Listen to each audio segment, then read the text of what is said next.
Say it clear. Say it right. Say our name. Built this nation with our bodies and brains. You benefit, don't give us credit, say our name. We FBAs, foundational Black Americans. You want us to fight every time you in pain, but when it's time to vote for, silence remains. Yeah. They wanna be us, from the style to the hair, from the lips to the hips, body shaped in our glare. They cross borders, profit off the fight, civil rights paid in blood just to stand in this light. Asia to Africa, you walk through the door, but this land got a history you can't ignore. FBI fought and still fighting today, made room in the system that kept us away. You praise the same power that never chose you, turn your back on the ones that broke chains just to move you. Say we don't know where we come from, that's wild. North to the south, this land raised my child. Built this nation with our bodies and brains. You benefit, don't give us credit, say our name. Say our name, say our name, say our name. We FBA, foundation law, Black American. You want us to fight every time you in pain, but when it's time to vote for, silence remains. We were renowned, check the glow for proof. Streetwear in Japan still mirror our roots. K-pop chase the cadence, study how we move. Rapper world language, everybody fluent. From Atlanta blocks to Mumbai lanes, Hannah McCann spitting bars, connected to the flame. That ain't hate, that's impact, that's reach. Culture travel worldwide when the source run deep. They copy the look, they borrow the sound, but skip the respect when we still hold the ground. Love the rhythm, ignore the pain, celebrate the wave, don't say the name. This was home, before permission, before approval. Say our name. Built this nation with our bodies and brains. Benefit, don't give us credit, say our name. Say our name, say our name, say our name. We FBA, foundational Black Americans. You want us to fight every time you in pain, but when it's time to vote for, silence remains. Say our name, say our name, say our name. Say our name. Say our name. Say our name. Say our name. Don't need your respect. Never needed permission. We built everything when we weren't even seen as human. Biting the hand that fed you. Surviving on scraps. FBA stopped begging. We learned to build from scratch. Learn to build from scratch. Learn to build from scratch. Say our name. Say our name.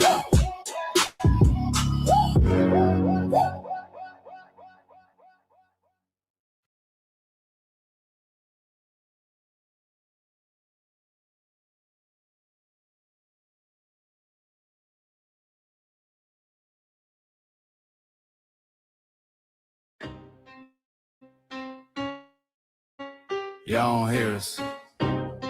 Pull up a seat and motherfucking listen.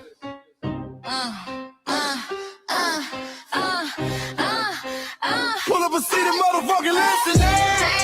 Pack your bag, time to go home. Talking crazy on our soil where our blood and bones grown. This our grind, we outside on it. While y'all fools on the outside looking, y'all show no respect to Black America, so leave. Hey. Y'all don't get it, so it's time to go home. Get the hell up out of America, take your district and just fly on. Y'all don't get it, so it's time to go home. Get the hell up out of America, take your district and just fly on. You landed on the tarmac, fresh off the boat. Talking about y'all building nothing, man, you choking on the note. My ancestors the reason that this country even breathes. Picked the cotton, built the White House, planted the seed. Jim Crow laws, redlined the map, we was the target. You think that struggle's a costume, man, you can't mark it. We fought the wars, we bled the blood, we died for our future's chance. And you come here and give our legacy a side eye while throwing shade on the guard. While you benefit from doors we kicked down with our last breath. Now you spit on the architects who stared down death. Disrespectful grateful. That's disrespectful, ungrateful, a slap in the face to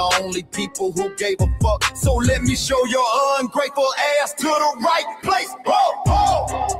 Pack your bags, time to go home. Talking crazy on our soil where our blood and bones grown. This our ground and we outside on it. Why y'all fools on the outside looking? Y'all show no respect to Black America, so leave. Y'all don't get it, so it's time to go home. Get the hell up out America, take your dues and just fly home. Y'all don't get it, so it's time to go home. Get the hell up out America, take your dues and just fly home. Passport, the visa, the privilege to be here. Cause my grandma did march for y'all, so disappear from our land.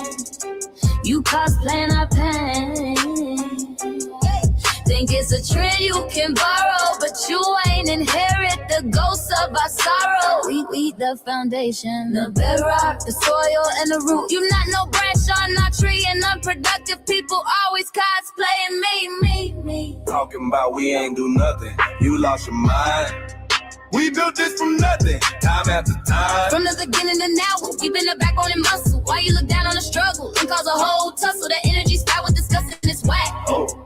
So let's make it clear, there's no turning back. This land is paid for in full. In blood, sweat, and tears, and dreams deferred. You don't get to come into a house we built from the dirt and telling Black America y'all ain't worth nothing. That's a violation. Facts.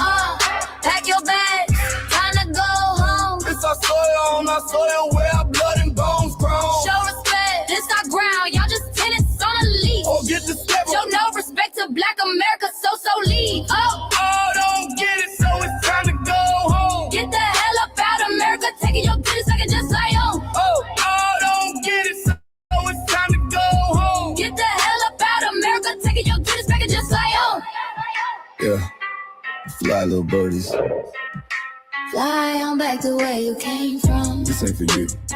The soil is sacred. We said what we said. It's time for y'all to go home. So fly a little birdies fly. So fly a little birdies fly. So fly a little birdies fly. Far, far, far away from here. So fly a little birdies fly. So fly a little birdies fly. So fly a little birdies fly. Far, far, far away from here. So fly a little birdies fly. So fly a little birdies fly. So fly a little birdies fly. Far, far, far away from here. So fly a little birdies fly. So fly a little birdies fly. So fly a little birdies fly.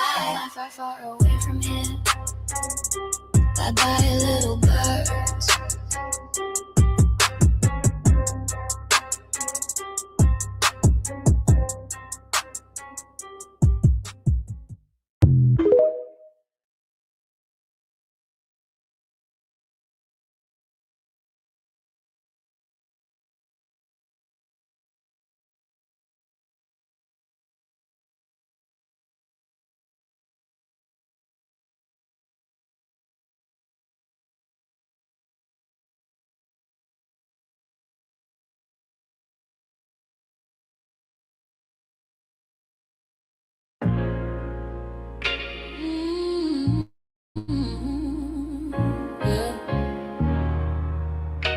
They thought we forgot, but we never forget.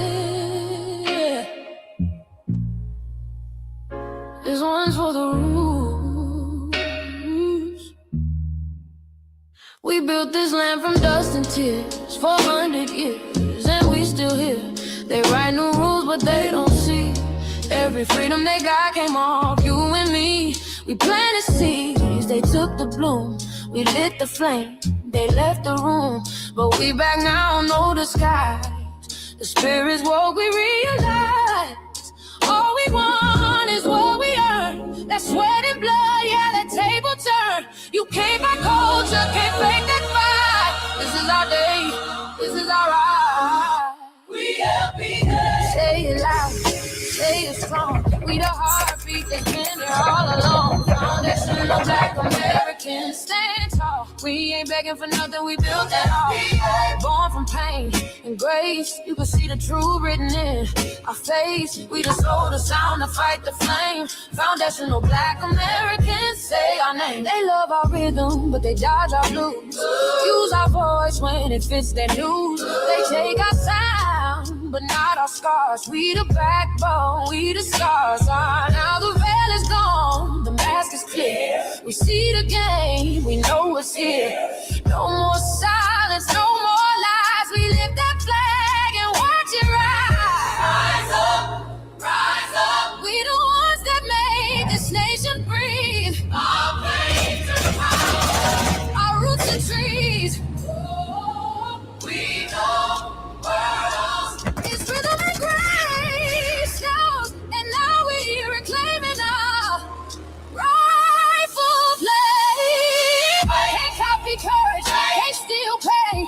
You can't inherit soul by changing names. Our story ain't done, it's the revival. We guard the gate, it's about survival. We FBA, say it proud, say it loud. The world dances on what we vow. Foundational Black Americans. Still we stand, still we fight, still we demand. Every block, every song, we've been right here all along. The soul of a people strong and free. Foundational Black Americans.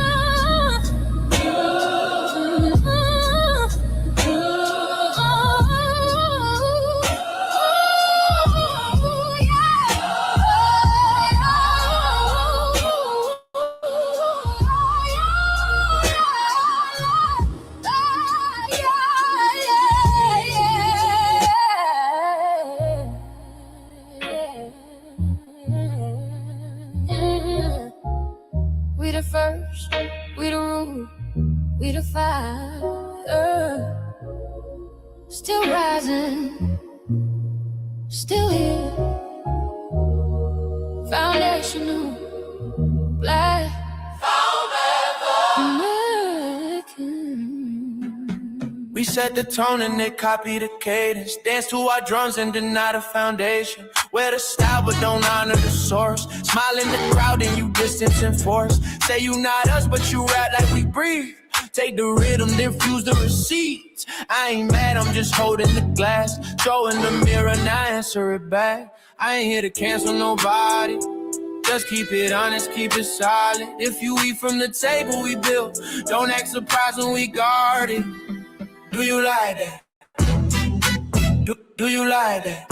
When I flip your sound and I ride like that. Do you like that? Do you like that? Do you like that? Cause that's how it feel when you borrow my culture. Then act like we never mattered. Hip-hop.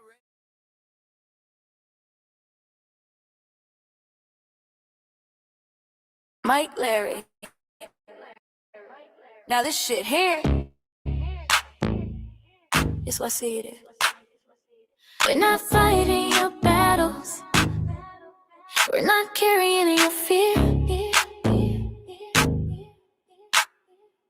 We're not lending our history to people who erased us while we were here. Just cause you born here, don't make you FBA. That makes you a citizen, learn the difference today. This is lineage, not a look you can wear. Not a costume you borrow when it benefits you there. You used our culture like an access card, backstage pass, a straight facade. But now the mirror's in your face, no disguise. And you're uncomfortable looking truth in the eyes. We didn't leave our land to beg for a chance. We stayed, we fought, we took every advance. That's the separation, that's the line you cross. We paid the price, you learned the cost. You waving your flag on our soil, but fighting not to go back home. Waving your flag on our soil, building comfort on a foundation you didn't own. We waving our flag, red, black, and gold. Stood our ground, never sold. You waving your flag on our soil, but scared to build what you claim you love. Our humor, our style, the way we move, the smoothness, the sound, the things we prove. Music we birth, language we shape, innovation forged under constant escape. Warrior spirit means stay and defend, not flee your land and rewrite the end. You call it success, but don't confuse the two. East came after what we went through. You abandoned your land and called it strategy. You wave that flag loud, but won't return to build your legacy. That contradiction tells the story for you.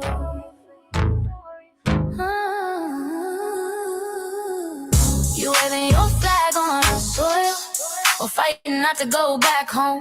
We waving arms where we were forged, every inch earned, every brick known. We can't be deported, and that truth changes everything. We can't be deported, and that truth changes everything. We know who we are, and now we see who you are too. Just because y'all born here doesn't make you FBA at all. It makes you an American citizen. It's biologically impossible to be us because it's a lineage, not some damn costume you can just put on to look cool. You immigrants and immigrant Americans has used our culture as an access card, a backstage pass to our culture. Now y'all have to look in the mirror. Our sense of humor, the aesthetics, mannerisms, the style of dress, the smoothness, the creativity, our genres of music, innovativeness, our slang, our warrior spirit by staying on our homeland and fighting and not fleeing to somebody else's land to beg for a better life and shit on the very people who fought to have us there. That's who we are. And we know who the hell y'all are waving your flag on our soil and fighting to make sure y'all don't go back.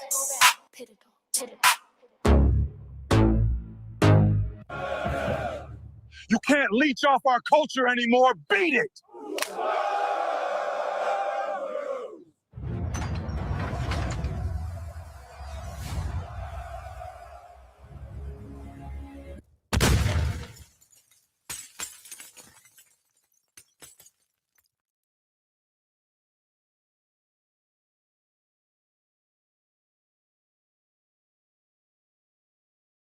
Mike Larry, man, you did it again.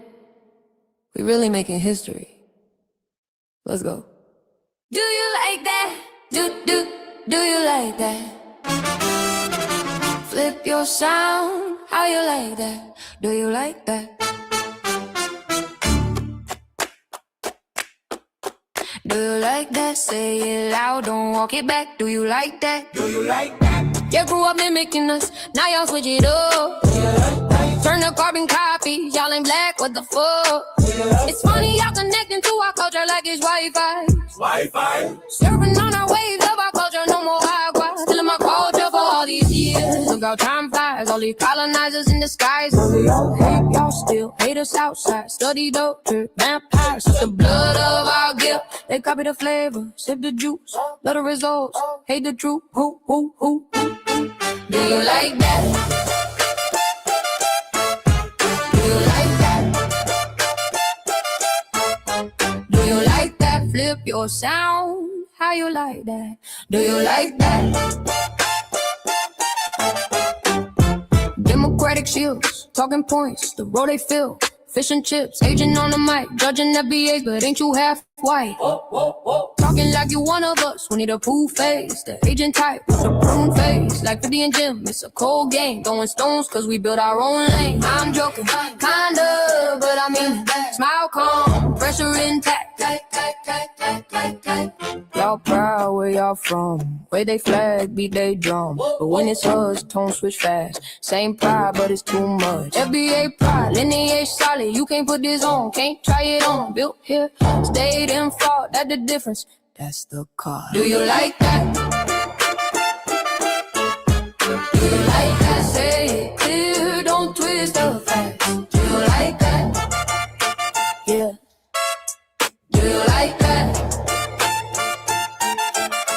Do you like that? Point made. No edit. No care.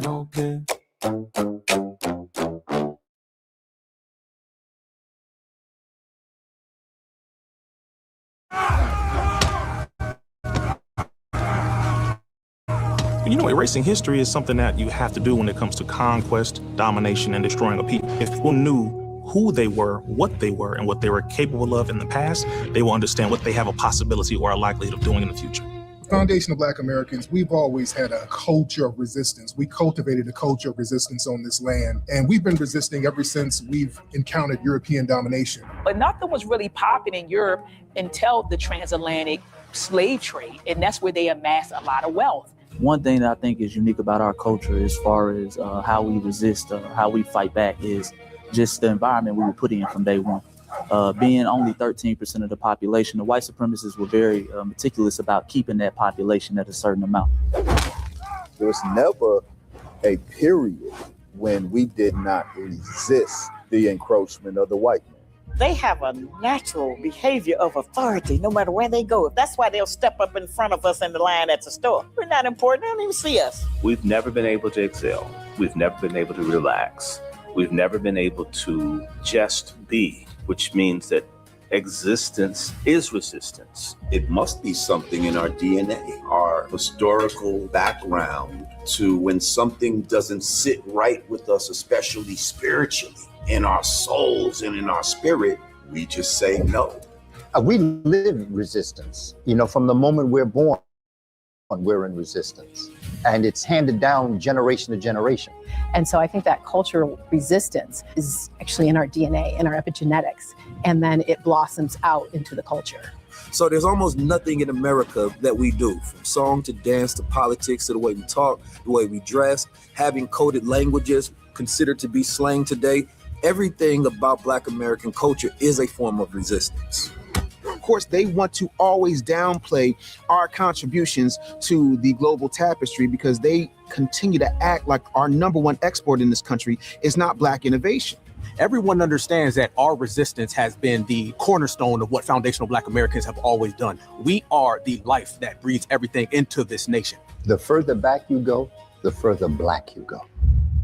It's just simple like that, brother.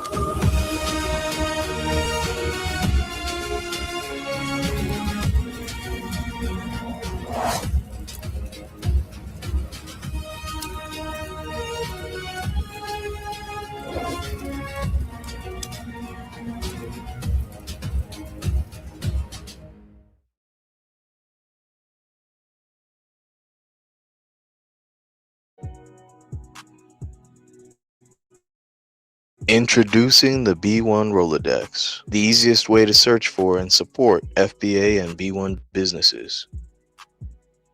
Hundreds of entries from the Black grassroots for the Black grassroots. Free to use, free to download, constantly updated. Trouble navigating the document? Try using the map version. Notice a business missing? Use this simple Google form to submit an FBA or B1 business. Also submit anti-Black businesses, which are now being collected in that last tab. Find resources, contact numbers, and much more using the second tab.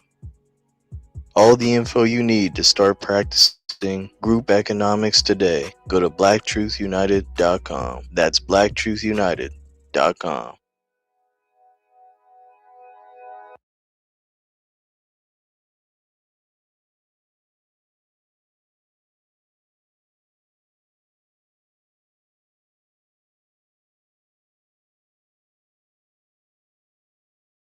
Are attracted to this. There are a lot of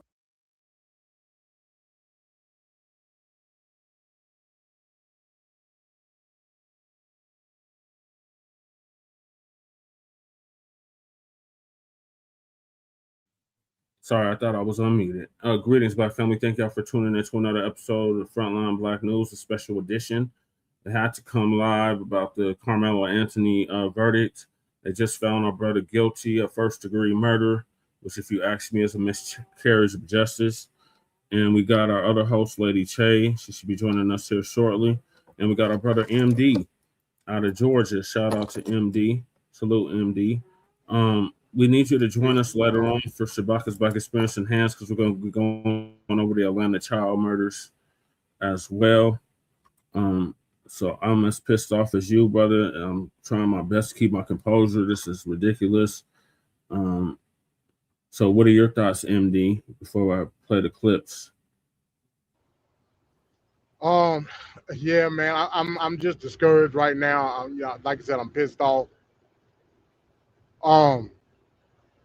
I think that defense team failed that brother, to be honest with you. I think they failed it, man.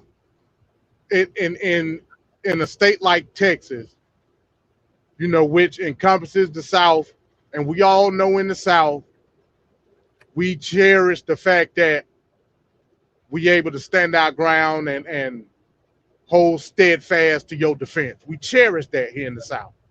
Right. Everybody got some kind of weapon on everybody. Mm-hmm.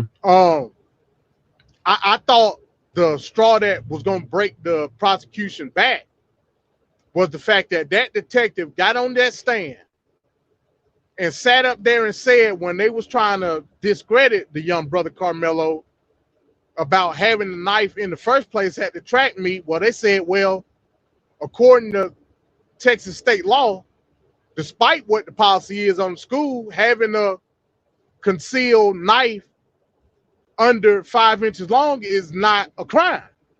Right. I said, well, hell, case closed after that. It's a done deal. and yet they still found a way to convict that brother on murder. Now, we got to understand how the state of Texas works. It's more when they say first degree murder, Texas technically don't got nothing called first degree murder. What the actual charge was murder with intent. Now, what does that mean? That means that Karmelo Anthony, when he stabbed that cracker, he intended to kill him. We know, both of us, everybody that's in the chat know that's not true. Right. In no way, shape, or form did he intend on killing that cracker, Austin Metcalf. But it is what it is. It happened. For them to charge them on that crime, not to mention manslaughter was on the table. The jury had the option to downgrade to a guilty of manslaughter, which even in that aspect, I wouldn't really say, but I can understand it. You know what I'm saying? Yeah. They had the option to downgrade to a manslaughter charge, and they chose not to do it. They convicted that brother on murder with the intent to kill. That's baloney, man. That's bullshit in every way, shape, or form. I concur. Now you know me, Jesse. You know I'm an America guy. You know, I stand on the principle of what America is. But this is the problem. It's not the fact that the system is unjust. I don't want nobody to get it twisted. I still believe in the system that we have in place. The problem is the motherfuckers that's in charge of the system. That's the problem. Right. I found out that, like I said, I haven't been following this case as closely as some other people. But I found out some shit that was damning. And this is why I say that defense team failed that young brother. Did you know, Jesse, that the cracker, the Austin Metcalf, Hunter Metcalf, their father has a connection with that judge that was in this case? Why was this case not dismissed, Jesse? Because the system is designed for us to fail. This case should have easily been dismissed. This should have been at least a mistrial. At least a mistrial. We know that defense team could have said, "Hey, look, ain't even no sense of us even talking no more. We filing a dismissal of this case on the ground of a conflict of interest, knowing that they daddy got ties with this judge. Why are we even here?" Right. But I'm gonna let you get into some of the clips. I got more shit to say. Like I said, man, I'm fuming right now. It's already been a bad day for me, and then this shit happened. Like, go ahead, Jess. Okay, Lady Che is about to join us. Here she come. Yeah, you right, uptight. Like, they dismissed all the black jurors. Like, what the hell? Look, check it out. This was doomed to fail. Like, first of all, the way they framed it. Like, I was listening to another channel right now. I was listening to the whole thing. And black folk, we know exactly how we're gonna react to this. It's already disturbing.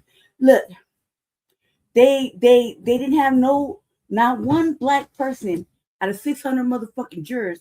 Not one black person could be on the jury. That's off top. 2, they only had his mama to fucking stand up for him, right? They only allowed one person. It was like a 3-day fucking trial, 4-day trial or whatever, and it was like in and out over. They had no understanding. All these motherfucking racists and white supremacists in these chat rooms, all they talking about is that that he, I can't even say it. That I don't even want to say it out in the ethers. That he deserves this and he got blah blah blah woo woo, right? In reality, all it did was activate my fucking black nationalism to like a whole new level. Every time I read a fucking ugly ass comment by some peak motherfucker, I just had to go the fuck off. Motherfucker said he loved being white. I said I love being black, bitch.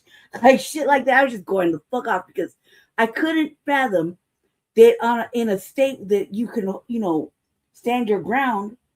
It don't work. It's an illusion. There's no justice for black men. There's no peace for black men. They wanted to put that young man had a job. He was part of the church. He was a good boy, took care of his family, went to school, got good grades. He was supposed to be there. Right. Like, this is some bullshit. What they said was there's 4 reasons to for this to be like this, right? They were like, no reason. The main thing was no reasonable person would take a shove and stick a motherfucker in the chest, basically. Right. That he was beyond reason. That's like there's no reasonable reason. Yeah. A shove should be met with a shove. We'll do like I don't see all that. Like when you're warned, like look, 400 motherfucking years of Caucasoids calling us fucking the N-word with a hard R, pushing up on us, hanging us, doing the most, right? Terrorizing us, following us around, just fucking doing the worst shit ever. And you can't protect yourself as a young man against all these fucking white people. Like, you know what I mean? Like you're in an all white dominated area. This was going to be bad when he knew that he did what he did. Yes. So he said he did it. I mean, what else was he going to say? You know what I mean? That shows responsibility for it. Right. That shows taking accountability, right? You know what I mean? And the fact is he was supposed to be there. It's raining. A motherfucker should, none of them 2 little white boys and their little friend should have been up there trying to punk him out of a bench space. Exactly. And then put his hands on him, whether he grabbed him by the fucking backpack or not, or he pushed him or touched him. He still fucking touched him. He didn't have to touch him. He didn't have to maneuver he didn't have to maneuver Karmelo, right? He didn't have to. And just because, Karmelo just was on that black boy magic and that first little stick, stuck him, it was like, look, he was warned. Right. He was fucking warned. How much every time you got to fucking warn a motherfucker? If we do that to somebody, look, I just come to this realization, family. I've known it my whole motherfucking life. This is anti-black, racist motherfucking United States. They have no love for fucking black people. They don't give a fuck about us, whether we eat, live, fucking breathe, survive, fucking make money, whether we're fucking, they want to see the worst shit happen to us. And in this case, there's white motherfuckers in these chats talking all this shit. Yeah, we have one in our chat. You know what I mean? I'm talking all this shit. And in reality, y'all can eat 2 fucking fat, pink ass motherfucking dicks. I don't give a fuck. But black people already know how we're going to respond to this. This is horrible. This is a bad thing because not only like the way they were framing it, little Karmelo was he was beside himself in the courtroom. He couldn't contain himself. You know what I mean? So of course he's gonna cry. He's just a young man. Right. He's a young man. Right. He had his whole fucking future ahead of him. Mm-hmm. He was doing good things. He was on a good road. Yeah. We can't, that's a good thing to look at. Mm-hmm. But they fucking bypassed all that good shit and focused on the one fucking thing. The one thing. Him defending himself and sticking a little white boy in the motherfucking chest. You know what I mean? A little white boy. That was a big ass white boy. Okay. So he was on that black boy magic, dude. That one stick. Everybody gets lucky with that one stick, man. But he did, and he admitted to it. He was fucking, Jesus Christ, dude. What are you gonna do? You're not even at your school. You're in a whole nother school by yourself. Right. You know what I mean? You're by yourself. And they invited him into the tent. Anything could have happened. They invited him into the tent. They said a reasonable person wouldn't have stuck him in the chest. That's basically what it was like on 4 bases of why they chose to say he was guilty. And I was thinking, that's all wrong. You didn't follow your own laws, your own rules. What happened to standing your ground? What happened to defending yourself? Like they made That's it seem why I said it's not the system. It's the people who run the system. Right. The system is And all just these fine. The system Look, is just for all people. Yeah, the attorney general wanted to fucking throw him under the jail in the beginning. All these reporters wanted to throw him under the jail in the beginning. And everybody who was running podcasts that wasn't on the new Blacc Media side wanted to put him under the jail. April Showers in the building. April Showers, yes. You know, Salute everyone wanted to April put Showers. everybody wanted to put him under the jail, and not knowing that they just that little white boy was a fucking degenerate and came from degenerate stock. But this boy, Karmelo, had his whole life.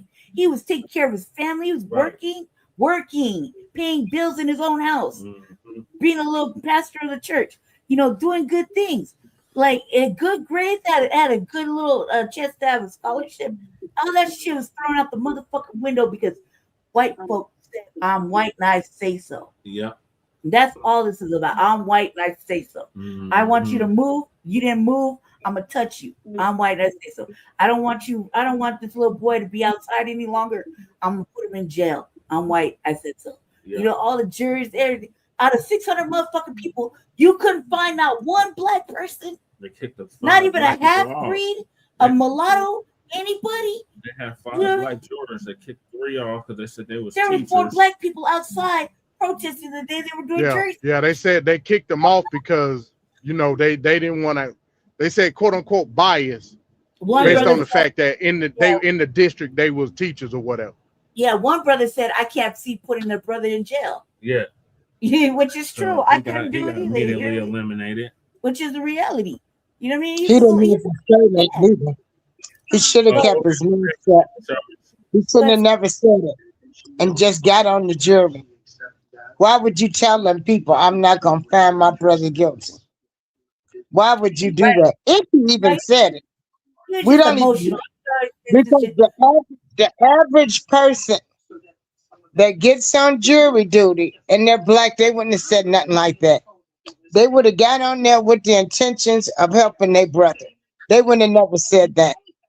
Sorry for interrupting. Hello, everybody. Thanks, Jesse, for allowing me to be on this panel. But I have cried. I'm very upset.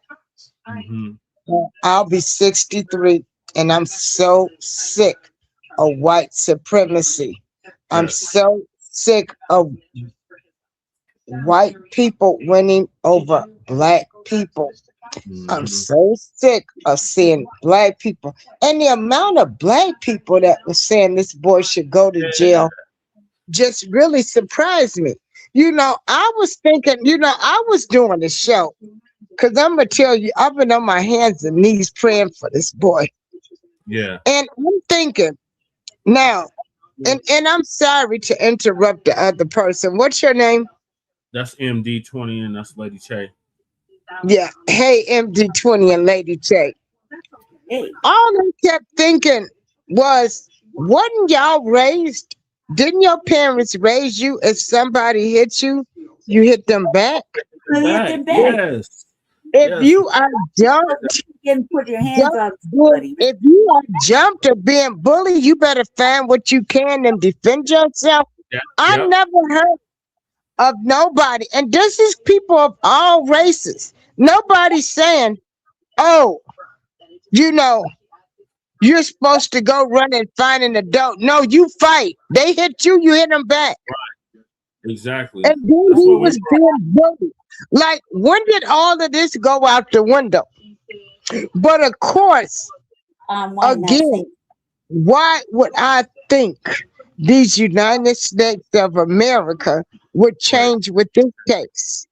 You know, we would definitely think, even with the evidence, even with the white boy said, I invited him to the tent, even with them saying he was the aggressor. And they're trying to say because Karmelo took accountability. He said, I told him to leave me alone. For a split second, you got kids surrounding you, and y'all could not sympathize with that. You white supremacists, I hope they all go to hell. I hope they all burn in hell. I agree. That's what I was saying, sister. That's exactly what I was saying. That's exactly what I They're was saying. sick, pathetic peoples.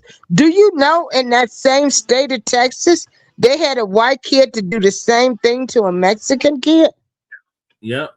Or was the Mexican did it to the white, whichever way. But they were found not guilty. Yeah, Casey Anthony. Yep.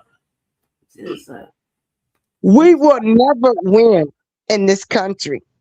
No, We will never win. Now, sister, that I mean, if it wasn't clear before, I'm 46. If it wasn't clear before that the United States is nothing but anti-black racists and they hate black people, and by any means, They do not care about it. People. And I don't want nobody talking about this front thing or anything like that. No, they This hate it. is an American thing. Yeah, it They is. do not like black people. It's just all across the board. America, these United States of America, these people have shown us they do not care about black people. They showed us that when they let immigrants come over here and they gave them everything and we haven't gotten anything. You people are sick if you think these people give a damn about us. I don't care how I felt. I would have got on that jury to make sure that boy was found not guilty. Right.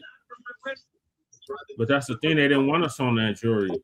That's why the Right.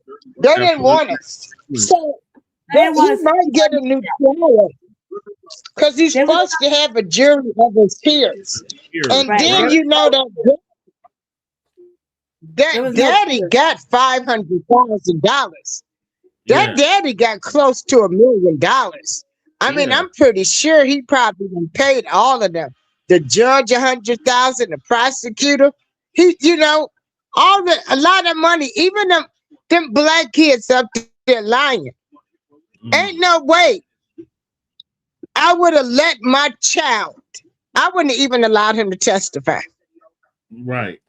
I would have told them to get up there and say you don't know. But they didn't help him neither. You Negro, you did not help your brother. You sit up there. Oh, he was the aggressor. Are we serious right now? If 4 white people were surrounding him, the black people that testified against him, they need to burn in hell as well. Right, I agree. That's some race trading shit right there. And baby coons. That's some race trading shit right there. Like, how you gonna say all that? Like, we weren't allowed to listen to the piece of it afterwards. We got to hear it afterwards. Like right now, like I was listening to it, and the shit I was hearing, I was like, I can't believe it. I couldn't believe it. No wonder, motherfuckers outside calling calling us apes. They got pictures of him already in the dress. I mean, yes. They was saying all kind of racist shit. One motherfucker said that thank God for being white, happy for being white. And this is in the building. Salute. Blood was better. We're this, we're that. And I was like, I love being black, man. Fuck all you fucking white devils. And I hope all you burn it out. Lady Che before you went live, I said, this is why we black nationalists. I was like, just white motherfucking devils. I was like, y'all motherfuckers need to burn in hell twice over. All you and your motherfucking spawn. Fucking devils, man. They're just over there just elated, happy. Happier than motherfucker talking shit. Talking about the money that, we put up for his defense. Talking about how we were stupid. We should have did that. They put the same amount, if not more, up from Metcalf. It's like, look, man, the little boy needed a defense. What they talking about? We needed it's just, defense. man, we had a clap back and answer back. Yeah. But wait a minute. This is another thing that gets me. I carry a knife. Right. Let me see if I can show y'all. Right. Let me show you my pocket knife. I got a knife. I'm 63 years old. Okay. I got a fucking machete this fucking big I ride with. Like, you can't tell me shit about my motherfucking knife. Like, I have a knife on me. I can put it down to come over here. I never leave home without something. It's ridiculous. I always got something. Baby, if I was out there, I'd be trying to burn it down.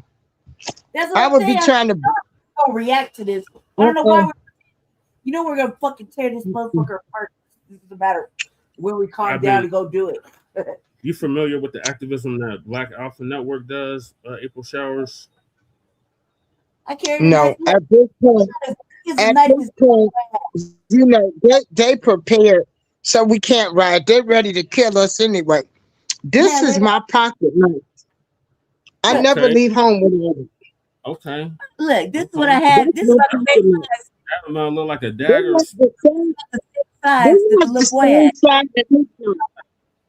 Only three but this the thing though. What the brother had was a utility. It was a tool. It was a utility knife. It had other. They said he was using part of the knife to clean his cleats. Right. Yeah. It's a fucking Swiss Army knife. Look, if it's legal, if it underneath my fucking, it's just along my hand. It's legal, but you know, God forbid, right?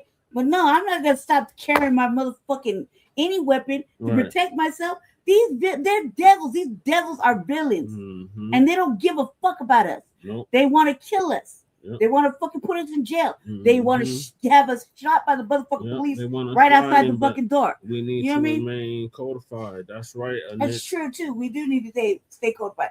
But maybe it's just that time. Like we ain't wild out in a good couple of years, so maybe it's just that time. We're wild out since when? George Floyd. Yeah, that's probably the last time we fucking got crazy and they were like scared. We're all up in the. Well, they're still paying out for that. They just have to pay out with another $20 million.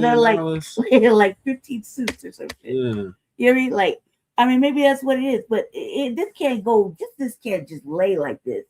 You know what I mean? Like, so every week we just supposed to be stepped on, murdered, spat on, terrorized. At the state's expense. You know what I mean? Like by white motherfuckers. You're literally your tax dollars is going toward this. Right. That's why every year it's hypocrisy, man. Man, America is hypocrites. Black people, I'm gonna stop fucking with them too. Because they hypocrites. They got collective outrage. Yeah. Any black person that was talking about, boy, he should have pulled out a weapon, and he had 4 people surrounding him. I can't even fuck with you no more. Right. Yeah. You're cut off. You're ostracized. You're a race traitor. You know, I don't, and I'm serious. A person I said, I don't want to talk to you ever in life. Out the barbecue, cuz. I told a person, I don't want to talk to you ever in life. I said that boy was surrounded by white people. Yeah, and you think that he shouldn't have pulled a weapon out to stand his ground? I told him, I don't want to talk to you ever in life. And they're like, are you serious? I said, hell the fuck yes, I'm serious. Given all the history that happened to black people in Texas, are you really surprised that a motherfucker would carry anything to want to protect themselves against these fucking white people? Is all of these black people I know from my town, they were moving down there to Texas. I lived in Dallas for 2 years. Now I can tell you it was a lot of jobs. People were nice to me, but I'm a woman. I'm not a male. That's true. I was in Texas. They were nice to me too. And I'll just say this: like, I seen too much with my eyes, and I'm quite uncomfortable and angry because there is no peace or justice for us. They're glad they can carry their weapons. Yeah. They're glad. That's their pride. They pride on being an open carry state. They ride around with their weapons in their car, with their guns on them. We all carry in the South. Like that's a thing. Yeah. Right. It's a norm. Exactly. You know what I'm saying? Okay. I mean, look, like motherfuckers get worried when they think they're gonna lose their guns out there. Yeah. Yeah, they take the Second Amendment very serious. They don't take. It only applies to them. It don't apply to black the people. Democrats, they are finished. This is it. Yes. Yep. They can hang it up because all of them should have been talking, and all of them should have said. Where the personal black talkers at? They ain't have a word to say. None of them. Al Johnson, Ben Crump, Roland Martin. You got Jason Whitlock talking about he need to go to jail, and I'm even disgusted with Judge Joe Brown. Oh, he's a major coon. Man, he done switched. I told y'all about him a long time ago. I told y'all about Judge Joe Page. I've been told y'all about him. You made him a duck, didn't you? Judge Joe Page ain't worth a damn. I've been saying that. People laughed at me, told me I was wrong. And now you see. Now you see. I think you can get where you have people that saying no, you're supposed to fight it out. Bring your motherfucking loving ass up here. Tell us how you really feel about it. Right. We dare you. I dare you. I dare you right now to bring your motherfucking ass up here and tell us how you feel about it. Like I told you, Jess. People misinterpreting what the law is at the end of the day. A lot of the black people that I done seen talking about it, they trying to justify him having the knife on school grounds as if it's some type of crime. I'm like, dumbass, it's not. The detective just told you that they ain't got nothing to do with that. If it was a crime, he would have been charged with it. The only crime that he was charged with was murder with the intent. Yeah. Now, let me take my state into account. A certain footage around school grounds, it's illegal to have any weapon. So, like, let's say you get caught with a gun, you'll get charged with that because that's a state crime, right? Now, let's look at it on the other hand. Right. Like let's say 100 feet around school grounds, you had a weapon or whatever, they'll charge you with that. That's code, right?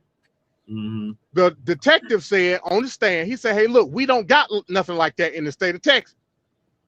What you're talking about is school policy. Yeah, it's school policy to not have no weapon, but that's not no crime." Still typing in the chat, Caucasoid. Yeah, you still typing in the chat. Pussy, get up here and tell us all about Metcalf. So what I'm saying is, school policy will say, "Hey, look, you can't have any weapons on school grounds." School policy ain't got shit to do with the law. But all of them kids carry that weapon. They clean their cleats with the weapon. They clean their cleats out.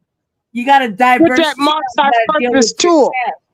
It don't matter why he had it. The fact of the matter is there ain't no state crime saying that you can't have no weapon on school ground. That's just a fact. What is they still yelling? So the people that's trying to use that as an argument, they not taking the law into account. Point blank, period. Greasy. Yeah. You probably some coon too. Why don't you either come up on the motherfucking panels or motherfucking whatever this bitch. You know what I mean? And I find it ironic, Jesse. I find it ironic, Jesse and Lady Che, that within 7-day time span we got this verdict. Then we got what's the chicken chow mein or whatever in South Carolina, shot the boy in the back and got off. In the back. He was running away. He was trying to get away from the situation. And you're gonna sit up here and have your a lot of people are saying that the defense. Please, I was just going. Go ahead, April. Are we going to dress toes or are we going to dress the panel? Because trolls should just be blocked immediately. Why would you argue with them? We're talking to the chat. They're not going to come up here.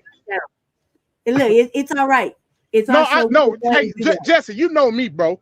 Yeah. You know me. I cut it straight down. I mean, he just needs to be when it comes to the law.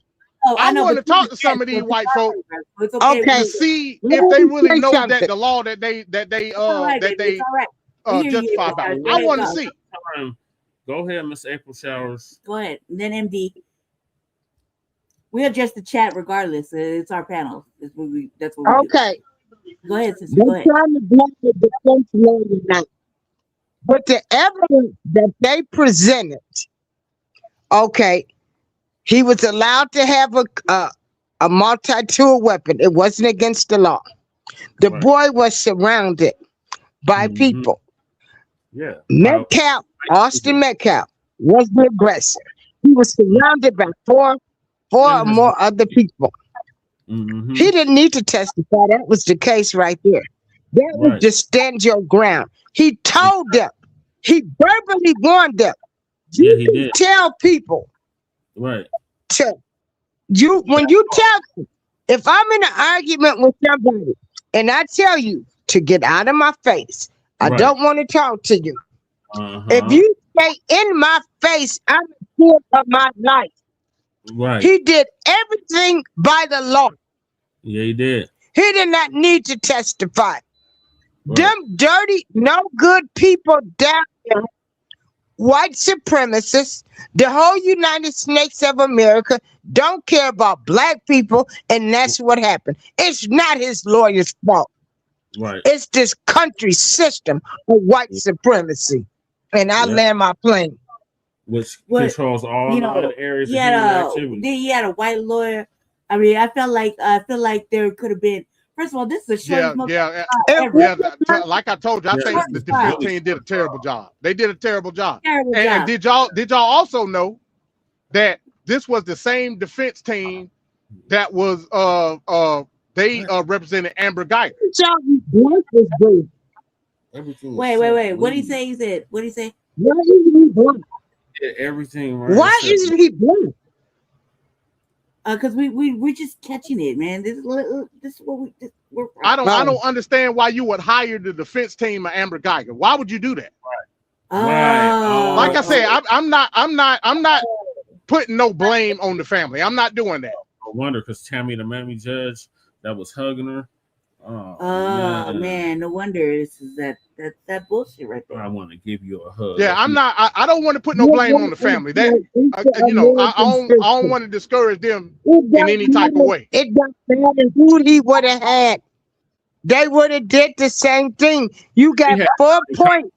That boy followed the law and stood his ground. It don't matter.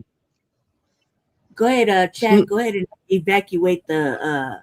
They can't. It's on MD's in. MD, come get your chat. MD's side. Your come get my what now? You got to throw in your chat. Grizzly or whatever. Hey, I want the white folks to come up here because again, you know me, Jesse. You know I'm by the book. Right. I'm by the book. I like the law. I like this system that we in. It's the people that run the system. Your boy is any white person that want to come up here and testify why this was a good thing, tell me from a litigation standpoint why this was good. Let's have that. I don't want to have no white supremacy. I don't do stuff like that, Jess. That ain't me. Tell me what the codes in Texas state law say that validate the fact that he was convicted today. Just do that. That's all. That's the conversation that I want to have. Cats over there tearing up. I apologize. That's the conversation I want to have. Then we can go blow for blow when it comes to the actual law. Look. I feel like if you gonna talk all this hot boy shit right there, dude on the screen talking about Metcalf and all this shit, say string them up, motherfucker. You need to bring your motherfucking bitch ass up here and say how you really feel. Right. Say it with your whole fucking chest. Stand on it. The link is on there. You can do that. He's not one of our people. And I'm saying I get that. I get that, Lady Che. But what I'm saying is, I have the ability to have a sensible discussion. So we got Ricardo in the building. So with the white man. So we can talk sensibly. You know what I'm saying? Yeah, I'm cool with that. I want to know the rationale. That's all I'm saying. I would like to know the rationale as well. So any of you chicken shit Nabisco trolls, especially from white people that like I said, they hold stuff like the Second Amendment. Stick your chest out. You gotta come on camera. All these things are cherished by white people. So what I want, and it's cherished by me too. I love it. I'm a Southerner. You know what I'm saying? Yeah. So what I'm telling you is, give me the rationale that makes you break away from all the freedom-loving things that us as Americans love. Sister Showers, I believe we lost you, but if you like, you can please come back up on the panel if you would like. Yeah, I think we lost you. We're over there, the cat's tearing up the place, and we try to get the white person up on the stage. Because I'm a freedom-loving American, just like you, white man. Right. Mm-hmm. That's what I'm saying. So I want to know. The only thing, Caucasoid, the only thing Should have never went to. Yeah, I mean, I want to know what makes you break away from freedom that we all cherish. That's what I want to know. Because freedom says that if I'm threatened with physical harm in any way, shape, or form, I have a distinct right as an American to defend myself. Right. And Sister Shire, in any way is mean. Sister April Shires bring up a good point. We was taught not to let nobody put their hands on us from the time we was little kids. You know what I mean? Don't let nobody push you. Don't let nobody touch you. Don't let nobody hit you. You hit them back. That type of shit. Go find something hearing. She's exactly right. That's what we were taught. So for us to know that and to know that we're not going to be bullied, like that's ingrained in us to not be bullied by anybody else. I mean, the little boy didn't like. I want to say Karmelo's like a little boy. Like he's like, I'm 46 years old. He's only like 17, right? 18. Yeah, he's like a little boy. You know, for him to stand his ground and defend himself.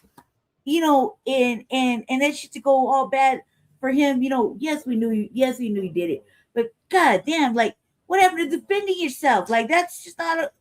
When it comes to black people, check this we're out. Not allowed to defend ourselves. That's what they want us to do. Check this out, though, Lady Che. Check this out. Do you know how lucky you got to be to kill somebody with a little bit of ass utility knife? Black boy magic, man. That's what I was saying all day long. Yeah, that black boy. You know magic. how lucky you got to be. Like you can stab somebody 100 times with a little bit of ass Swiss Army knife, and they don't die. You know what I'm saying? Was his chest? We talking about less than 2 inches long. Yeah, they got that close to him. He got that close where he had that black boy. What they say was, you know, it hit an artery that was close to his heart, and he basically bled out instantly. Yeah, he bled out. That's a lucky shot. He ain't mean to do that shit. And you know, he didn't mean to do it. He didn't mean to do it. And it's true. I mean, god damn, he had that look. He keeps saying black boy magic because he did it one time, and that one time was the one time. You know what I mean? Kill shot. You know, you can see motherfuckers in prison just sticking motherfuckers and never get through. He had that one little magical moment, and yet, you know, it's all bad. I'm not laughing because, you know, he's in trouble. I'm laughing because I said black boy magic. Yeah. You know what I mean? So that's what I'm saying, Lady Che. The fact that remember, we got to understand what the charge is. The charge was murder with intent. That specifically means that you intended to kill somebody. We know that's a lie. We know that's a lie. He 19. Is that what you said? He was at the time. Oh yeah. I'm saying he had a little bit of ass knife, and he did not mean to kill that boy. He's just trying to get him back to go. Look, get the fuck off me. It was a motherfucking utility knife. It was foldable. It was like a Swiss Army knife. Anybody who's ever had a Swiss Army knife, they come with all kinds of little gadgets in it. Yeah. You know what I mean? They're meant for all kinds of little things, from regulating your bike to your skates to your shoes. You know what I mean? Undoing a little lock. They're meant for all kinds of things. That's why it's called a Swiss Army knife. So that's what I'm saying. To the white folks that justifying this conviction, based on the charge, tell me what you see in the law that says this was justifiable. That's all I want to know. There was no justification, and the way the judge laid it out with the four parameters was like totally misguided. The problem was like no reasonable person would have stuck him in the chest. A shove was supposed to be met with a shove. I'm like, bitch, where are you coming from? This is a black boy in a white area, surrounded by white people. Yeah, it was rigged, y'all. Like, what are you talking about? Breeze in the building. Salute, Breeze in the building. Breeze is the reason. Breeze on and I'm gonna say this too, and you know, this gonna sound kind of crazy coming from me as well, but I'm gonna go ahead and say it. The ironic part about this is that family, which is a good family, that family found themselves in this situation, moving away to where they felt that was a better place. They come from Louisiana.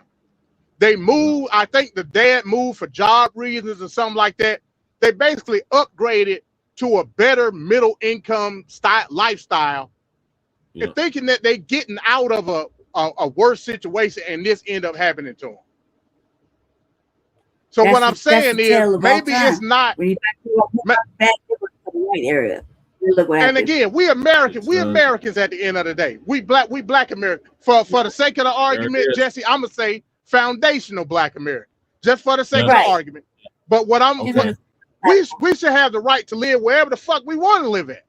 Yes. Anywhere in our damn country Anywhere that we go, built. yeah. Now Exactly. we built this country. No other group. Exactly. So These you know, laws I hear from some back people then. and like, yeah, You did. right. And again, it's admirable to say, hey, look, maybe sometimes it's best for us to like just keep amongst ourselves. But what is Your that mama's truly? straight garbage, Is that truly the aspect of how we want to live in this country? We shouldn't have to do this. When people try to tell us we got to do this and that, About that. Why You don't straight hit that garbage. link though with your pale ass? Oh, fucking Ricky with your ass. son motherfucker. dodging ass. Hit the link. Your mama garbage. Your bitch is garbage. Your children are garbage. You're hold garbage. on, let me see what he's saying. Like I said again, I This is don't coming want from I don't want your him to head, shy away. See, Yeah, yeah, I that want him to bad stop on the this. trolling and actually have a conversation. I don't want to troll back and forth. I want to have a conversation with you, person, whoever you Oh, are. now we're violent. We're violent. Yeah, your Said mother shit. the most violent people on the planet said we are violent. Yes, allegedly, right? We didn't burn down your cities and towns. We didn't Right. kill your people. We didn't eat your motherfucking people. We didn't put your children to the Right. alligators. Right. We didn't cut off your parts. Right. You know what I mean? And We shove didn't have them in your mouth. picnics right there celebrating eating you and killing you, right? Yeah. We didn't See, do none again, of that. that's what he wants. That's the type of back and forth that he wants. Yeah, I know. I could help it. That's the type of back and forth we want. I don't want to have that type of back and forth with him. Again, I want I to have a can't tell. sensible conversation. Is that so much to ask? No, go ahead. I think you're reasonable in asking that. It's too bad these pussies won't get up on the panel. Right.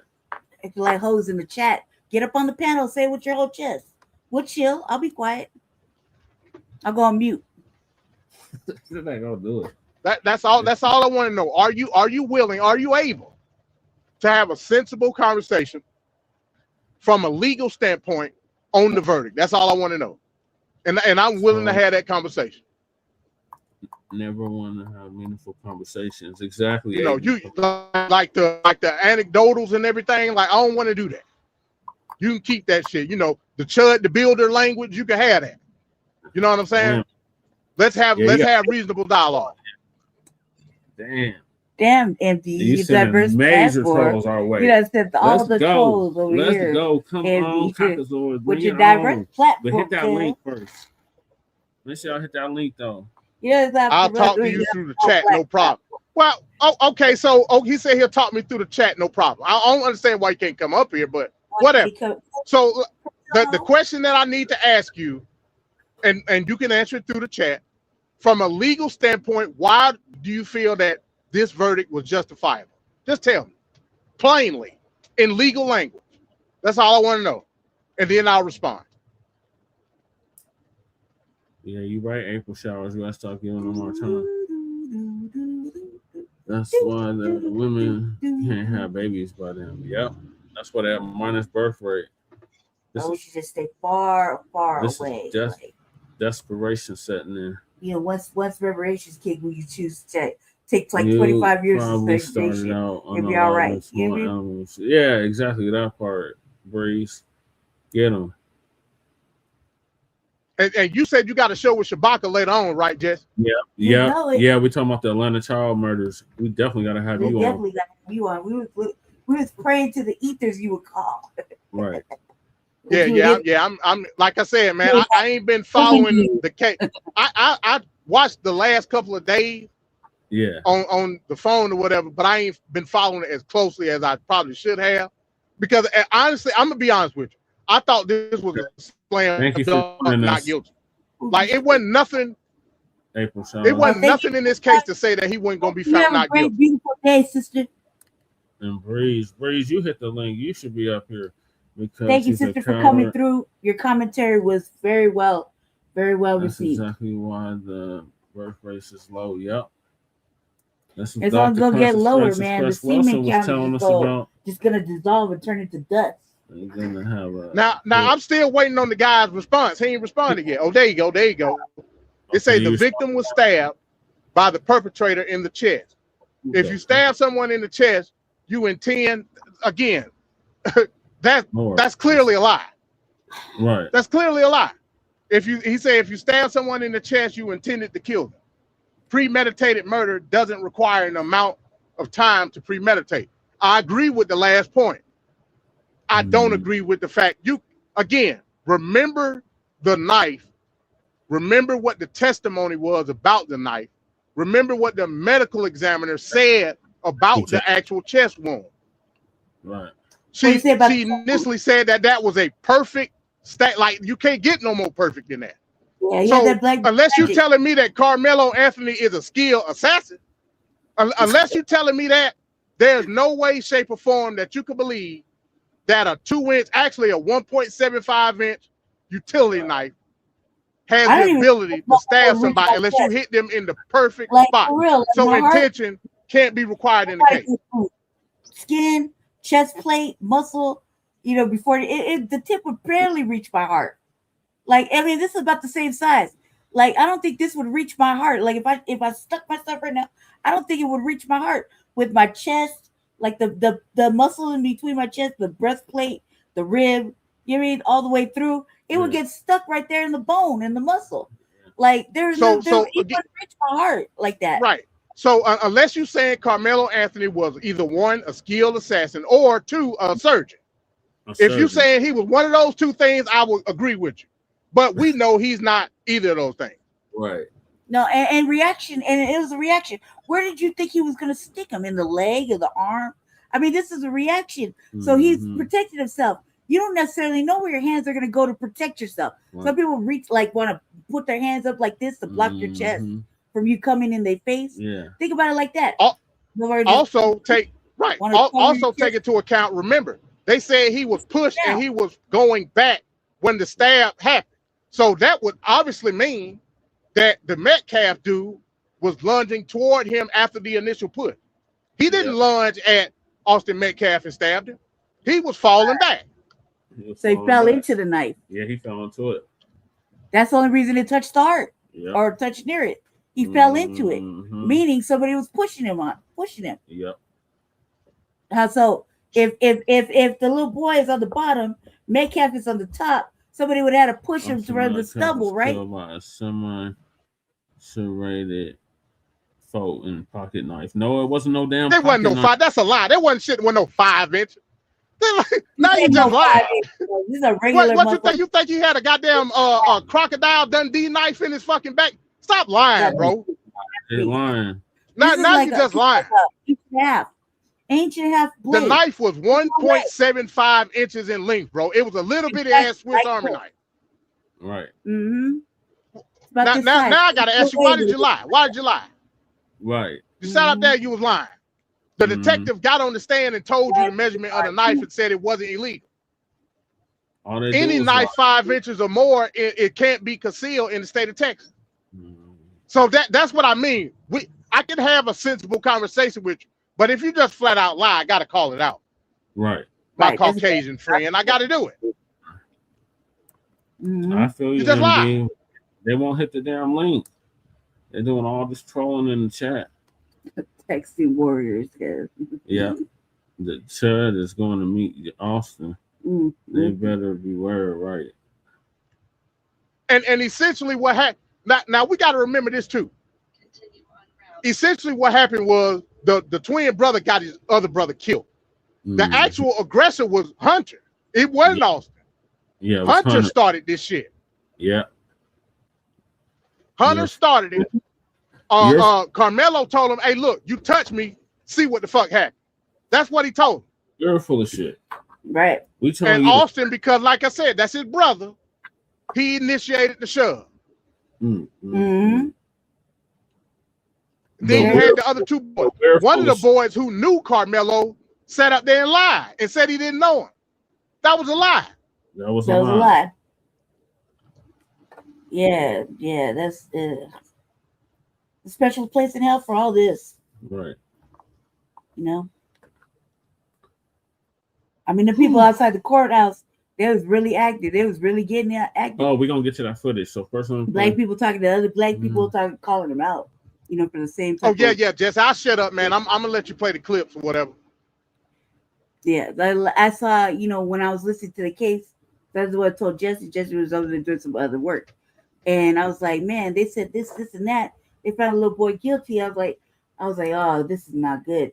And it's already starting to outside, you know, white people walking by, passing out wolf tickets, and black people were not having it, not even a little bit. But then I didn't like the fact that the little speech somebody gave, it sounded really like black church like, you know what I mean? And that was not the right not the right temperature, not the right message for the temperature. I think.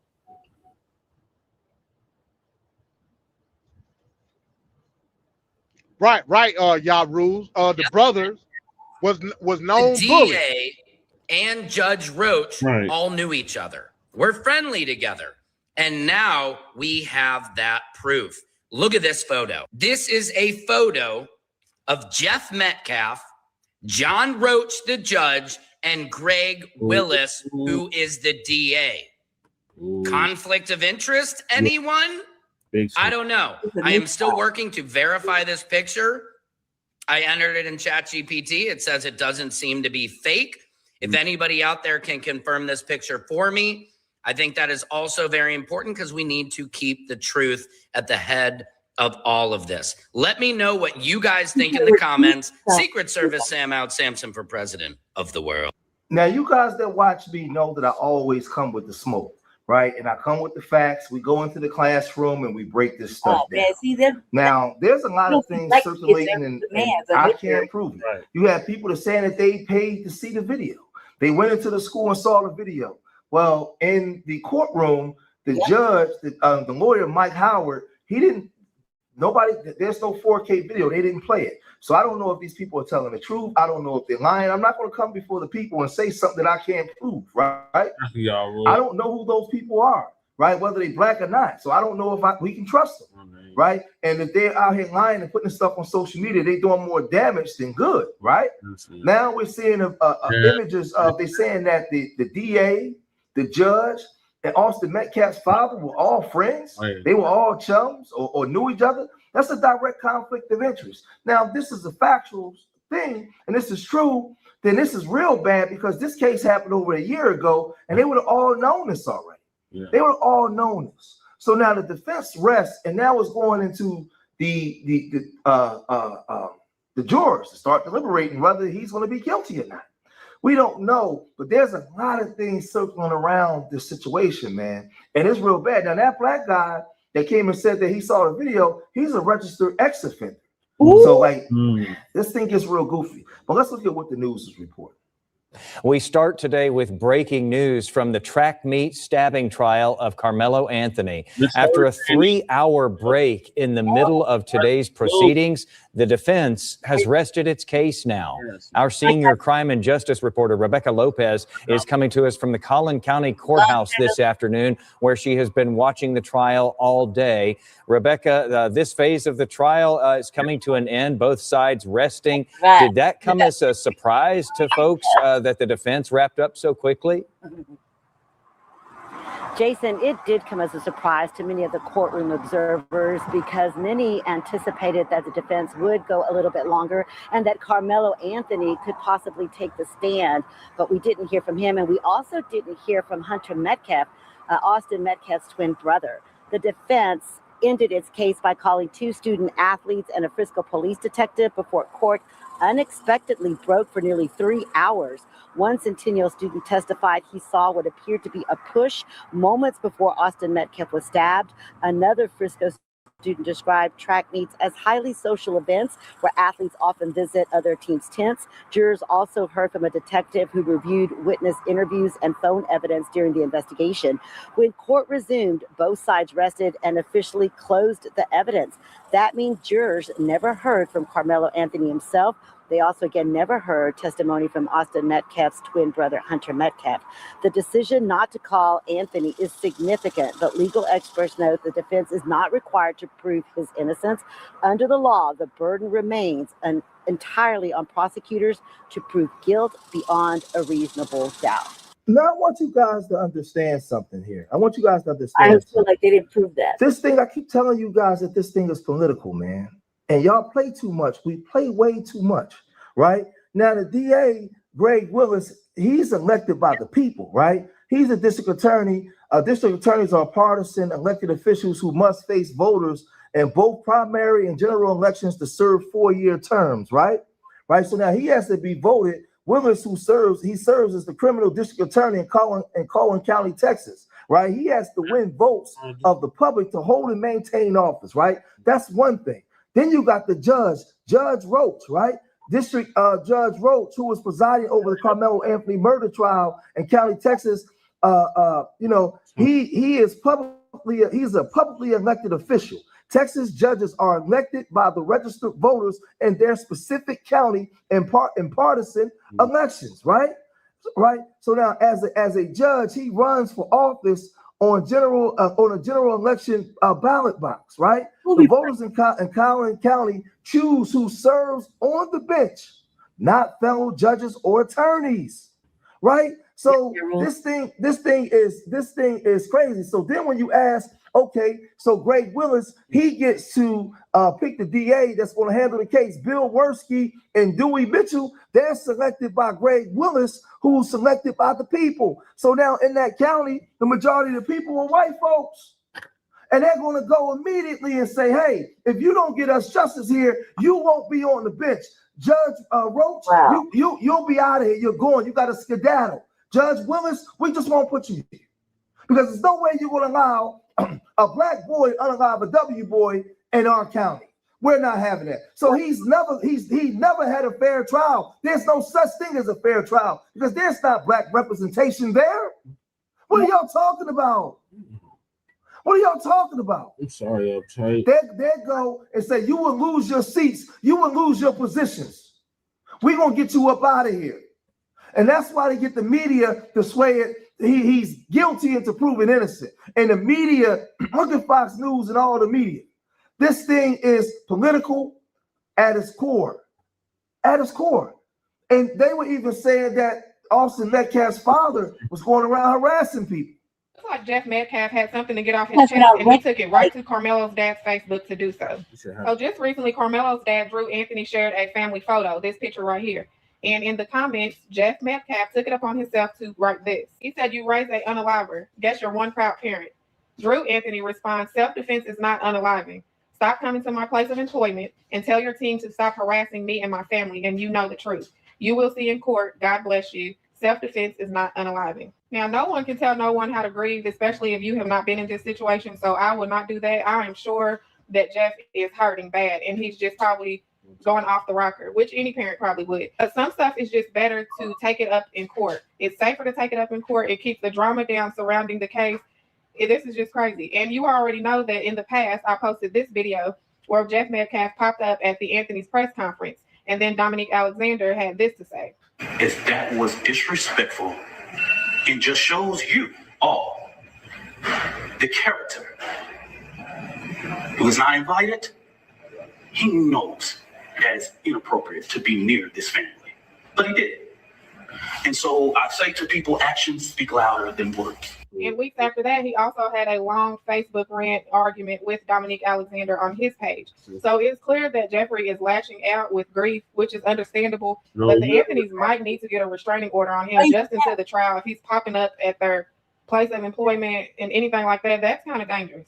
I feel like Karmelo is already charged and indicted with the unaliving of Austin. There's nothing more that his parents can do. He is being held accountable for his actions, and he is allowed to have his fair day in court. But let's go back and let's go back and look at some more of what the news was also is important, because this news media is crazy. Now, like I tell you, you got people saying that they saw a video, but is Mike Howard down with us? Is Mike Howard representing Karmelo Anthony the right way? I don't know. Now that the judge is working with the attorneys to come up with that charge that is going to go to the jurors, and they might be given an option besides murder to consider. So for murder in Texas, the jury would have to believe that Karmelo Anthony intended to send Metcalf. And they might also be given an option of manslaughter to consider, in which case they might need to believe that his actions were reckless that led to and to his death. But if they come up with self-defense, then that would mean a not guilty verdict in that case. The jury is being told to pack a bag, come back tomorrow. Closing arguments are going to begin at 9 a.m. If they do not come to a verdict by the end of the day, they will be in a hotel and they will be sequestered without a TV and without even any cell phones. Caroline? Now, did Karmelo Anthony take the stand today in his own defense? He did not, and that is interesting. I have heard many legal experts talk about this debate of whether someone takes the stand in their own defense or not. A lot of times that can be kind of the desperate last attempt move. If you really feel like your case is not going in a good direction, you'll put your client on the stand. But a lot of times if you feel like things are going well, you won't put your client on the stand. So it'll be interesting to see. Jurors are told, though, of course, that they're not supposed to read into the fact that Karmelo Anthony did not take the stand. All right. Well, thank you so much for that live report, Lori. We appreciate it. Even Charleston White was talking about the character of the father and Austin Metcalf, where he was alleging that Austin Metcalf had broken the father's arm. He was suspended from school. He was on substances, at the time. He had it in the system, right? Now, we have no way of knowing if this stuff came out in court, right? But again, I showed you guys where the judge, the DA, right? Forget the picture in the beginning with them knowing each other. That's all alleged. We can't prove it yet. But the judge is elected by the people. The DA is elected by the people. The people want Karmelo in jail for life. In DC. That's what they want. Long time no see, sister. So there's no fair trial here. I had to get the other chair. Where's your Democrats? Yeah. It's like 90. They too busy being redistricted right now. And it's 97 in the house. Charleston White spoke on this, and he met with the father, and he said this. That's an honorable black man and an honorable black mother who have their children in the same household, unlike the Metcalf family. Austin Metcalf and his brother had been suspended the week before. That's why they didn't know Karmelo was under the tent. It wasn't Karmelo who had been suspended. It was Hunter and the Metcalf brothers who had been suspended. Why? They left track practice, according to the coach, and went fishing. So the coach lied and said, well, I technically didn't suspend them. I just gave them. Well, they're saying that Austin was given permission to run the tent. No, he wasn't. The coach just told him, step up and be a leader. He didn't run the tent. Those are lies that's being told. So y'all follow me. So the Metcalf brothers didn't recognize who they were suspended last week. The kid who says, oh, I didn't know Karmelo, have text messages that prove that, guess what? He used to call Karmelo, hey, come pick me up, sir. Let's go play basketball together. Karmelo and this kid got multiple pictures, these 9 different pictures that were presented to the jury to prove that the state's witness lied about not knowing Karmelo. Then Karmelo's mother took a picture that blew their mind. So how can a kid with epilepsy, and by the way, he never brought a knife to school. It was a tool. Yeah. What kind of tool? A Boy Scouts tool. And it wasn't 6 inches. It wasn't 4 inches. It's a little small tool, compact tool. What kind of tool they call it, Mel? A multi A multi-tool that the Boy Scout uses. You got screwdrivers, everything on it. Wasn't a knife. It wasn't a knife. But since you guys can't go to the trial, you can't be in the trial, you're not talking to nobody that's reliable in the trial. So let me just break this all the way down. A black man has a gun, he gets killed. I thought we get to have guns. A black man says, put your hands on me and watch what I do. That's a threat. Well, according to all the witness statements in the beginning and now, that during the whole altercation, Karmelo Anthony never stood up. He never stood up. As a matter of fact, the Metcalf brother had to come 3 rows up to come confront him. Karmelo never got up. Karmelo never said, touch me and see what happens. That's what the initial report says. He never stated that. So this is what they've coached the kids up. They brought in the lies. Why? Because all the coaches went to the high school. But one thing you cannot deny initial police statements. Oh, tell Sarah win again. So I'll say, let's brace ourselves for a crash landing. We don't know how this is going to play out right now, but it don't look good because I'm looking at this from a political perspective.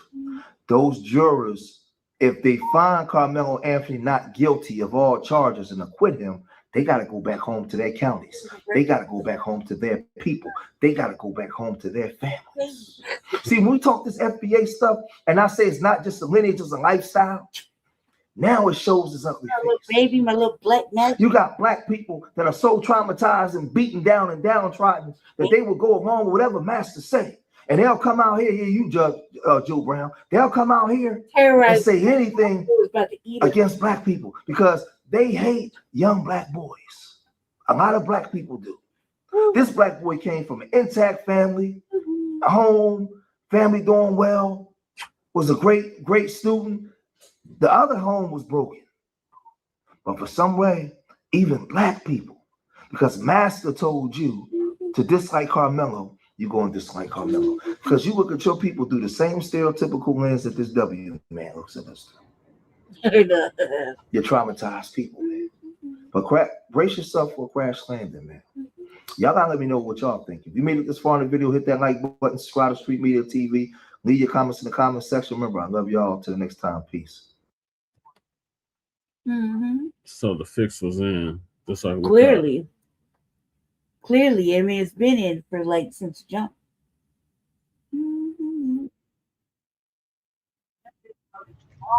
Hey, and that's why I said, man, that this defense team failed that little boy, man. Because they rest their case so early. Like I said, bro, the fact that nobody on the defense team, like even if it ain't true, even if it's not true, you ain't gonna bring up the fact, hey, look, there's been reports saying that there's family ties between the Metcalf family and the judge. Like, ain't nobody gonna say shit about that. Right. It's up to them to disprove it. But the defense supposed to say, hey, look, if this comes out to be true, we've motioned to dismiss this case on the grounds of conflict of interest. Point blank, period. Yeah. We shouldn't even be in the courtroom right now if this is the case. Somewhere.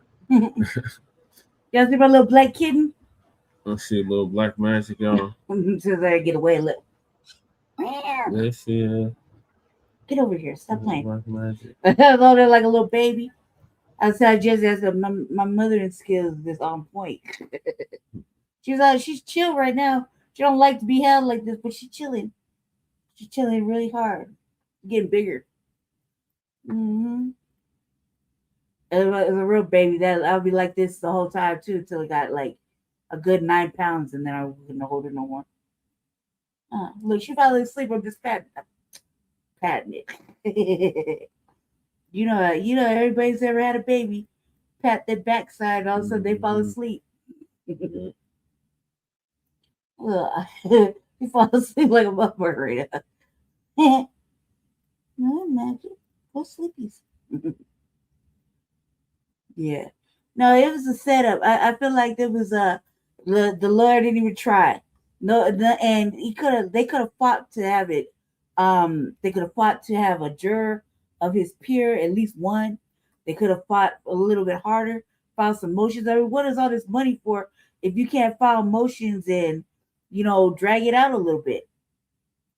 I think he went over there, just gave in and gave up. Like that was part of the play. You know what I mean? Probably the white attorney saw it's a big name. It's gonna be all over the news.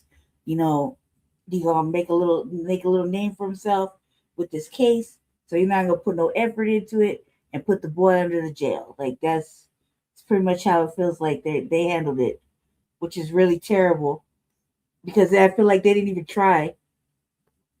And then they was mocking him because he's in the court and they give him ew, nasty with the eyes all dusty and shit.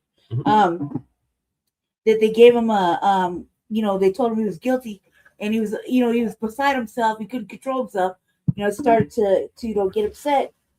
He's just a young man. He's just a little boy. You know what I mean? And they were like, the mother was trying to console him, And the judge was like, "No, he going back to the back. He going back to the prison.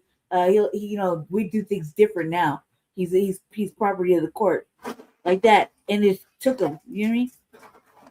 Didn't even let him have a chance to, gather himself, before he heads back to, being an adult now. Immediately. So you biting me for? You biting me for? Because I cleaned your eyeballs out. I'm sorry, y'all. I ended up timing out 2 people I did not want to or mean to. She's mugging me too. She got the ugliest little looks. Like, be mad at them. Be mad if you want to. I'm elated that you're upset. I'm so happy you're mad. Be mad if you want to. Okay, I'm letting you go. Oh, villain. Yeah, I think that was really terrible. I think that they could have gave him a couple minutes to compose himself. I know that I've been to jail a lot of times, and I've had some moments where got sentenced or whatever and had to sit it down for a minute, and especially when I didn't do anything wrong or I felt justified or whatever I did, and I know that I needed a minute or two to compose myself before I went back and had to be tough. And they didn't give a fuck. They did not give a fuck to let you do that. Hell, Satan, somebody said. If you don't get your Luciferian ass up out of here. Mm-hmm. Mm-hmm. They on a trolling spree. Mm-hmm. Like they don't have jobs. I thought white people had jobs. I thought they had shit to do. They take their time out to be racist. What's he doing? What you doing, Black Magic? I'm gonna play with you. Let's see. Really need to report the attorney misrepresentation. I mean, surely they got an appeal process, right? They are at least owed an appeal. Right. I think that the appeal got to be so strong though, to have it turned over, and I mean the judge was showing clear what is it, bias, right? They had their mind made up already. Yeah. I don't think it was fair. I don't think fuck fair. I don't think they even gave it a good shot. I think that first of all, that was the shortest trial ever for a high profile case. Really short trial. They should have let the young man testify for himself, at least defend himself, so we know what exactly he was facing or how he was feeling that moment when he did it or when he had to do it. You know what I mean? And we had already heard from the twin, how, like all over social media about how he felt. You know what I mean? His brother. We had already heard from him enough, but we never heard from Karmelo Anthony. We never heard from him. You know what I mean? We could have heard from him. We could have heard just a brief little summary of that day, how he felt, and what happened afterwards. You know what I mean? Okay, I got you. So at the end of the day, what we got to understand is what constitutes reasonable force, right? In my opinion, there is no parameter when it comes to reasonable force. All we got to do is look at, and this is what I want to ask the white boy as well. Wow. All we got to look at is Trayvon Martin. What was the reasonable force? Look, Drizzy. What was the reasonable? So your argument is speak to that with your chest. We don't really want to hear it. Like you want some old. MD was just 86. I don't know, but I think and that's what I'm saying. It's total contradiction. It's a contradiction. If your argument is, well, it wasn't reasonable force. Like he got shoved in the middle of the pursuit. Karmelo stabbed him in the chest. And Nishi. Trayvon Martin got shot multiple times. Right. What's reasonable force? Trayvon Martin had shit. But some Skittles in Arizona. You're not saying it up here. You're saying it like a punk in the chat. You know, if you were a real person, you get up on the stage and tell us how you really feel about it and why you feel like that. But you're just being, you know, old keyboard typist, like a woman. So what I'm saying is, based on his logic now, what happened to Trayvon Martin was wrong, based on his logic. Based off his logic, exactly. We got Hurricane Nissi in the building. Hey, Jesse and Lady K, how y'all doing? We're good. Good, Miss Nissi. How are you? My heart is heavy, so Jesse, you know me. You know I'm going in. Yeah, go in, Hurricane Nissi. Go in on him. Family, this is hit the link, cuz hit the link and jump on. Just like you're typing, you can hit the link. Same question. You can't call in, and no, you can't debate us. You can't argue circles around us. Ain't nothing to debate. Right. There is absolutely nothing to debate. But what I want to say, and thank you, Jesse and Lady J, for allowing me to speak freely. Yeah, go ahead. Family, we know we got to do. Power tools at the ready. Don't give a fuck what WS America with the 3K say. You got the right to protect yourself. May they fuck themselves from here to doomsday. You step to me, I'm fucking you up. B1. B1. Thank you, Miss Nissi. Thank you, Miss Nissi. I don't know, all you white little trolls, I don't know. But I know none of you are hitting the link to talk to us about anything. You're just basically saying nothing that we're interested in the chat. Basically, nothing you're saying has any grounds to stand on. It's just a bunch of bull. So until you could hit the link and actually talk to somebody, we ain't really, studying what you're saying. You're just saying a whole bunch of shit. You know what I mean? And then really, if that's how you feel, let's go ahead and turn around and, apply that to you and yours. You know what I mean?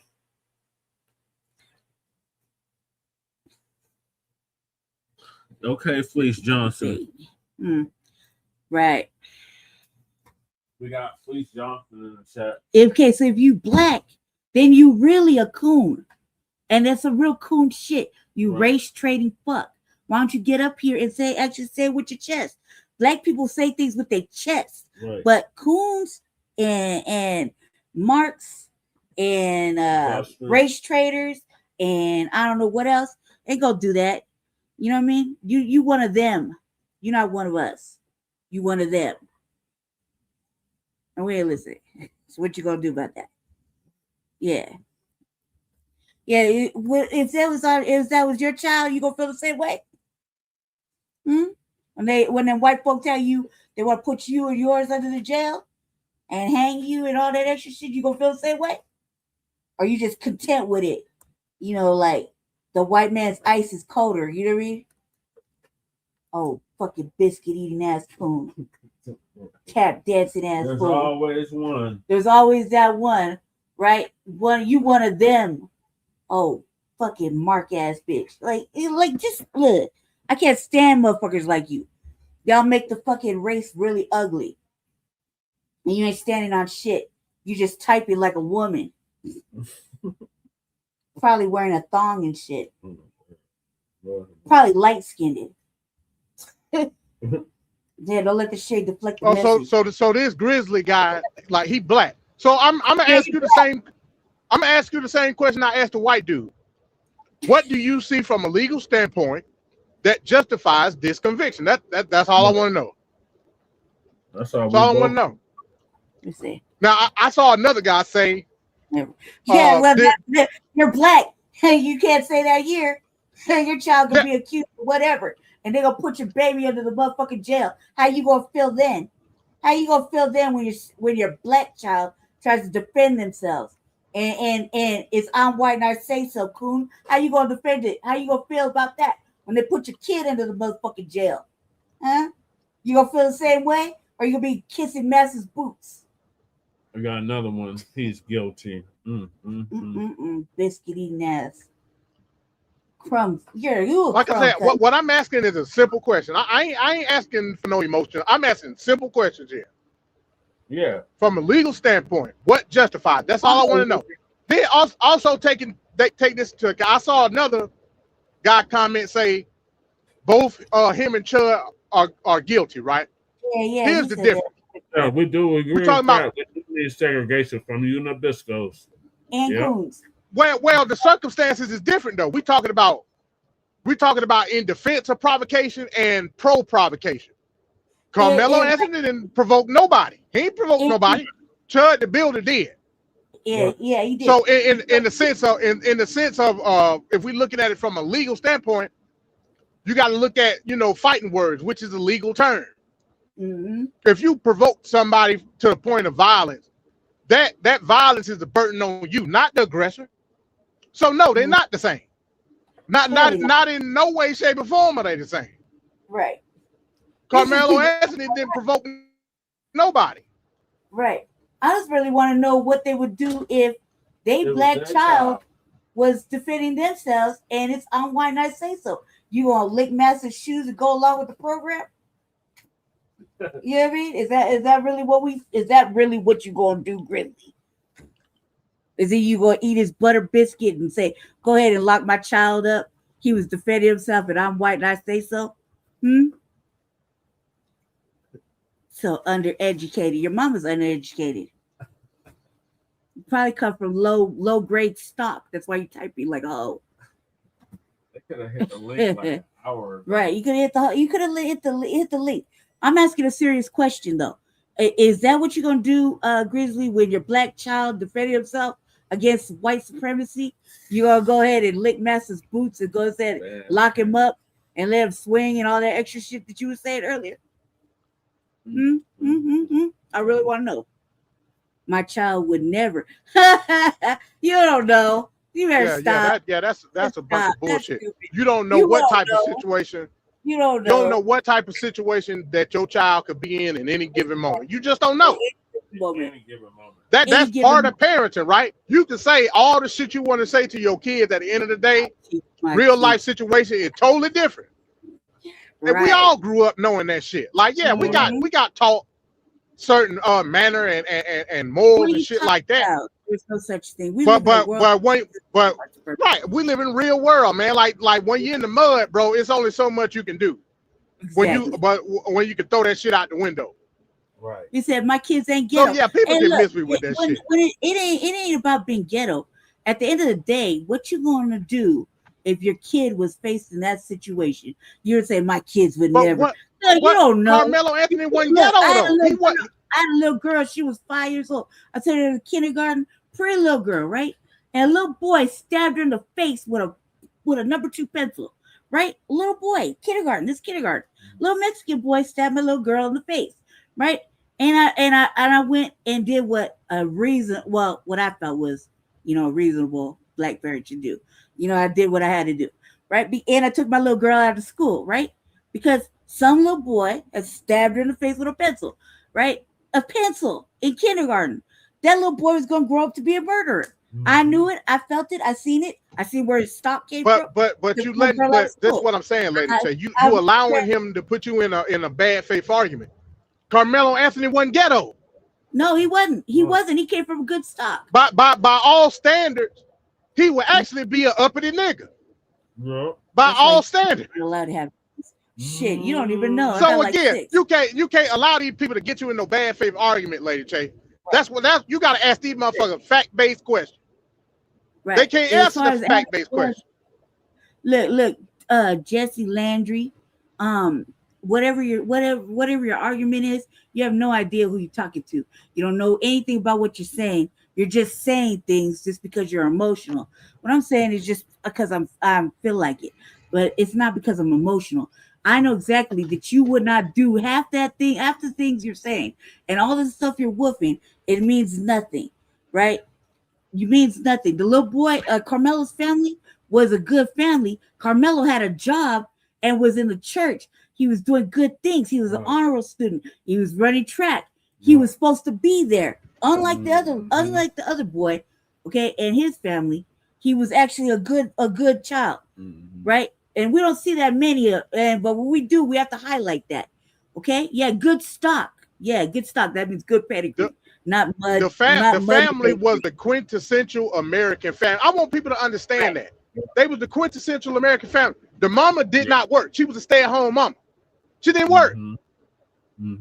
The dad paid all the bills. They lived in a nice house. All the shit.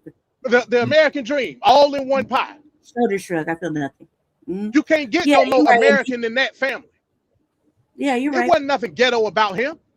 Not at all. Not even a little bit. Not even a little bit. And the boy probably by all means he was a sucker. Now I'm saying in a sucker as how we would say, you know what I'm saying, like low income versus high income. I don't judge off of that, but you know some kids will. You know what I'm saying? Yeah. So he wasn't that, like at all. Now he black at the end of he a black American. I know it don't matter what income level you come from when you're a black American. You got swag either way.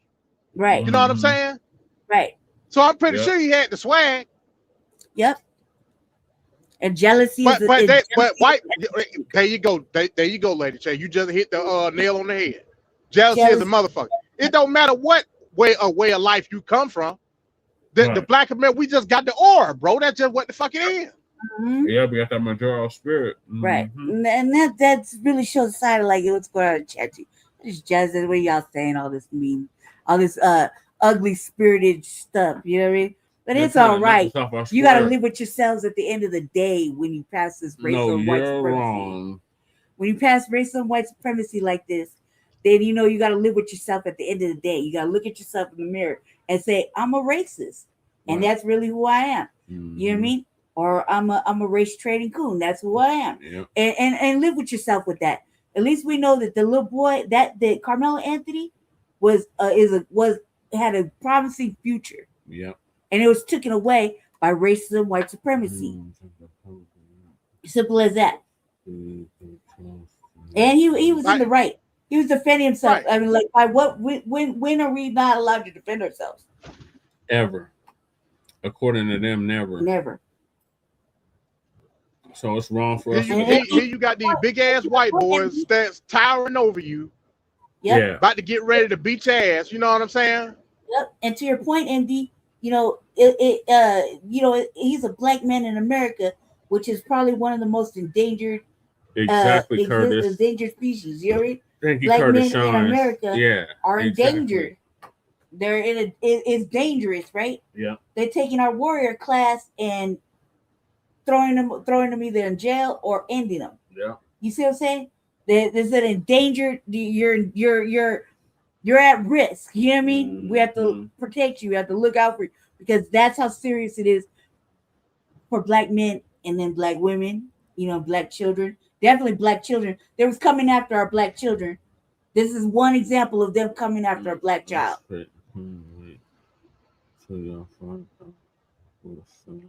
Race trading coon. Wait till y'all find out who was selling us first. Man. See again, bro. With that that's argument. what I'm saying. You can't get trapped in the bad faith arguments. You just can't do it. It's a bad faith argument of who sold who first. You can't do it, man. We talking strictly the law here. I don't give a fuck about your morality. I don't give a fuck about your upbringing. None of that shit. Right. Let's talk about the law. That's what I'm talking about for me. I can't speak for Jesse and Lady. I can't speak for them. For me, go ahead. Get out your feelings. Get out of your, because this is what this is. This is feelings. If you bringing up anything talking about morality, if you are a conservative who love, I'm an individualist, right? Yeah. I believe that everybody that got a soul got the right to choose their own fate. We shouldn't be tied to the collective of anybody. I'm not saying that you can't participate in the collective, but you shouldn't be tied to it. So if you feel the same way, why are you talking about morality? I don't give a shit about your morality. I don't give a shit about anything ethical that you may think. I don't care. Let's talk about the law. Right. What does the law say? I keep going back to that. Ain't nobody answered me yet. Yeah, well, you didn't follow the law according to the judge. You know what I mean? I mean, there are laws that stand your ground. They didn't follow that law when it came to Karmelo, right? I say so. Yeah, he does. That's so I called him names, Breeze. That's why I was calling him names. Yeah. You seem to get upset about that. I'm not mad about it. Like I said, you find yourself trapped in a certain logic.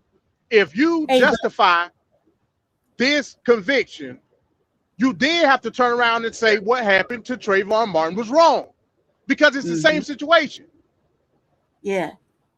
The law already won, really. Yeah. So what laws did the judge not follow, MD? In regards to text? Well, it ain't the judge. The only law that the judge didn't follow, if true, was the fact that he got a relationship with the father. That's clearly unethical, right? I'm not gonna say anything about the judge except for that, because the judge ain't ruled on nothing yet. He ain't sentenced. So I can't speak on the judge. All I can say is the prosecution did not make a compelling case to prove beyond a reasonable doubt that Karmelo intended to kill the white boy. That's asinine to even believe that. How they even got away with charging him with that extent of a crime is ridiculous.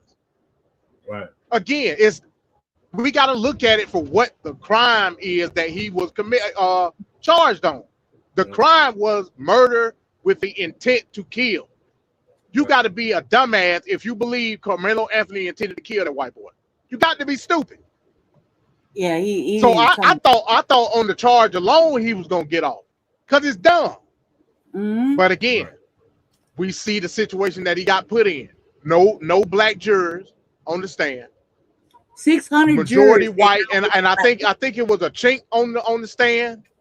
Yep. On the jury bench, and I want to say a Middle Eastern type person, they said, was on the bench. Yeah. Yeah, they were like alternates or something like that, right? Nah, they was part of the jury. It wasn't all white. It was majority white. Yeah. But I know it was an Asian person on there, and it was a Middle Eastern type person on there. Well, they so you mean tell me you can get the chink and the towel head on the jury, but you can't get no black folk? Yeah, that's 600 crazy. people they through. 600 jurors, then they couldn't find one black person. Not one, not even a half-breed. Not even a half-breed, not even a mulatto. Like, not one eye yellow one. Not like, are you serious? Like, so again, that goes back to what I said. I don't necessarily blame the prosecution or the judge. I blame the defense. The defense did a piss poor job. That's just a fact. A piss poor job. Ain't no way in hell I got all this information. Whether it be true or not. I'm the professor, and this is the. Sorry, MD. No, you good. You good. I was just saying, ain't no way in hell, even with the information that I compiled, even if it's true or not, you ain't even gonna present it. That's crazy. Right. You ain't gonna call Hunter on the stand at all, and he was the motherfucker that started it. Right. And I feel like they didn't even try. Like, they didn't even try. The Karmelo's attorney didn't even try. He just went along with the program. You know what I mean? And the program is I'm white, I say so, and the little boy go to jail. You think? So I feel like he didn't even make an attempt. You know what I mean? Family and fellow soldiers, I'm the professor, and this is the moment of truth.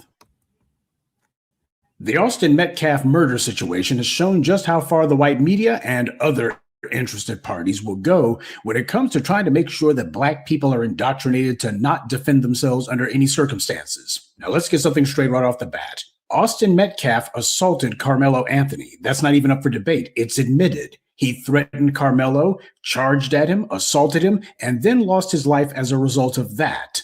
When you put your hands on someone, that is assault.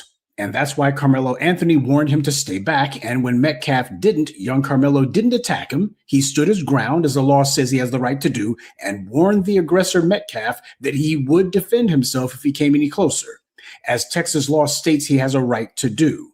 Metcalf charged at him anyway, attacked him, and Karmelo Anthony had to defend himself. So now the white media is doing what they always do, trying to put the black victim on trial. I noticed that nobody in the white media is talking about how difficult it is to prove murder in this case. Nobody's saying that Karmelo Anthony's been overcharged, or that the prosecutor really should have gone with a lower charge. In other words, they're not using any of the typical deflections, dodges, and minimizations that they do when a black person has been killed by a white person. The only time that the white media ever claims that a murder case is difficult to prove is when it's a black person who's the one who's been killed. Now, look at how the white media lies about the situation. The AP, that is Aryan propagandist, wrote, quote, Metcalf told Anthony that he needed to move. Now, when you phrase it like that, it sounds innocent, like he politely walked up to Karmelo Anthony and asked, could you please move, dude? But at trial, the testimony proved that he wasn't asking at all. He threatened that boy. A teenage witness who testified at trial had told investigators last year that Metcalf said, I'll beat your ASS. That is not the same as simply telling someone they needed to move. That is a threat. But look at how the AP lied about it. And notice that the rest of the white media is not mentioning this fact either. And they're also not mentioning that Metcalf assaulted young Karmelo. He put his hands on this child after threatening him. That is assault all day. At least it would be if it was Karmelo Anthony who had threatened and assaulted Metcalf. Karmelo's entire case is that he was under threat, felt that he had no choice but to defend himself, and this is the proof that he was right. So the white media is burying that, out of sight, out of mind. There is a white media embargo on mentioning the fact that Metcalf threatened that boy and attacked him. This is not reporting the news on the part of the white media. This is fabricating a narrative, one that's meant to turn the attacker into a victim and turn the victim into the attacker. They never ever do this if it's a white child who's been harmed or a white person at all. They don't try to dirty up white victims of murder, but they're still at it today. And keep in mind, the Associated Press is a prime cog in the white media's agenda-setting apparatus. Do yourself a favor sometime. Look at how many articles are posted online on this or that website, and when you read them, you'll often see that they're attributed to the Associated Press, or AP. They just copy and paste whatever the Associated Press puts out there. Different white media outlets pay a fee to the Associated Press and Reuters for the right to reprint their propaganda, news stories, because it's considered to be a lot cheaper and easier than, actually having a reporter of your own go and do the story for you. And the people at the Aryan propagandists know this. They know that when they put out a story, thousands of white media outlets will carry it. They'll just copy and paste the AP story verbatim, which means that the AP can derange and pervert the public's knowledge of events. And without the Blacc media, you wouldn't even know how they were doing this. So when the Associated Press posts a pack of lies like this, it's not some small thing. Multiple white media outlets just copy and paste their story and spread their lies. I challenge you to pay attention when you're looking at stories on these news aggregator websites like Yahoo, or just the regular white media websites that you might visit. When you see them posting an article, especially one about national or international news, check and see how often they put AP on the byline. You'll quickly see that it shows up a lot. So covering up Austin Metcalf's aggressive behavior is just part of what the white media's been on code to do. There's also the behavior of Metcalf's father, who called himself ambushing the family of Karmelo Anthony at a press conference. That brings us to the press conference. Jeff Metcalf was seen wearing sunglasses and talking on his phone at times while waiting for the family of Karmelo Anthony to speak. Dallas police showed up and Metcalf was asked to leave. Officers told him that he would be charged with trespassing if he did not leave. He told CBS News Texas he thought it would be an opportunity for the two families to come together in a productive way. Now, what if the family of Karmelo Anthony had acted that way, the same way that this Metcalf thug did? What if they ran up on Metcalf's father and told him that they were going to beat his ASS and then put hands on him? Would the white media, like the Associated Press, defend them? Or would they be excoriating them and asking when's the police chief going to bring some charges? Hell, Karmelo's totally innocent and they're attacking and lying about him. There's no excuse for either of the Metcalf's behavior, and especially in the case of Austin Metcalf. After all, this was supposed to be a sports event that they were at, and I was always taught that sports events are supposed to be about sportsmanship. It's supposed to be about mutual respect. Isn't this what the white media, and especially these racist white sports writers and on-air sports racists, are always saying? They constantly try to assail black athletes for a lack of decorum and a lack of professionalism, and always saying that they lack sportsmanship. Well, what do you call it when a violent teen thug, who had been suspended from the team, by the way, instead of welcoming a fellow competitor, instead tries to call himself being Tommy Tough Guy for no reason and assaults him? If this Austin Metcalf person really felt that Karmelo Anthony's presence was a problem, then why didn't he just get the coaches to tell him to leave if it was really a problem? Or was it because Metcalf had already been suspended from the team, he had clear disciplinary and behavioral problems, and he doesn't obey authority, which is why he had no problem breaking the law when he threatened and assaulted Karmelo Anthony? And Metcalf's father had no problem barging in on the Anthony family in broad daylight and then lying afterwards and claiming that he just wanted to talk. If he wants to talk, then he can start by admitting that his son was out of control, that his son threatened and assaulted Karmelo Anthony, and then he can publicly call for the DA to drop their malicious prosecution of a young man who was simply defending himself. This is just like the case of John White in Long Island, New York, that I keep telling you about. These racists want to intimidate Black people into not defending themselves, and we're not going for it. We have a right to be safe and secure wherever we are. Someone threatens us, we are not obligated to run. They attack us, we are not prohibited from defending ourselves. Had Metcalf acted sportsmanlike the same way his teammates had, nothing would have happened. If he had not decided to be belligerent and begin threatening people, nothing would have happened. If he had not come any closer when Karmelo told him not to, nothing would have happened. If he hadn't attacked Karmelo Anthony, nothing would have happened. Austin Metcalf was the aggressor here, no matter how the white media refuses to report that. He violated every tenet of sportsmanship and even the law. And the prosecution of Karmelo Anthony is an illegal railroading. It's the same racial double standard that we always see. And the white media's cover-up of this just goes to show that the government and the white media work hand in hand, just like they did with Daniel Penny when he murdered Jordan Neely. The white media made sure to all get on code. They were going to cover up what his identity was. They wanted to make sure that there would be no public pressure to push for a prosecution. They know exactly the difference between right and wrong, and they're on the side of wrong.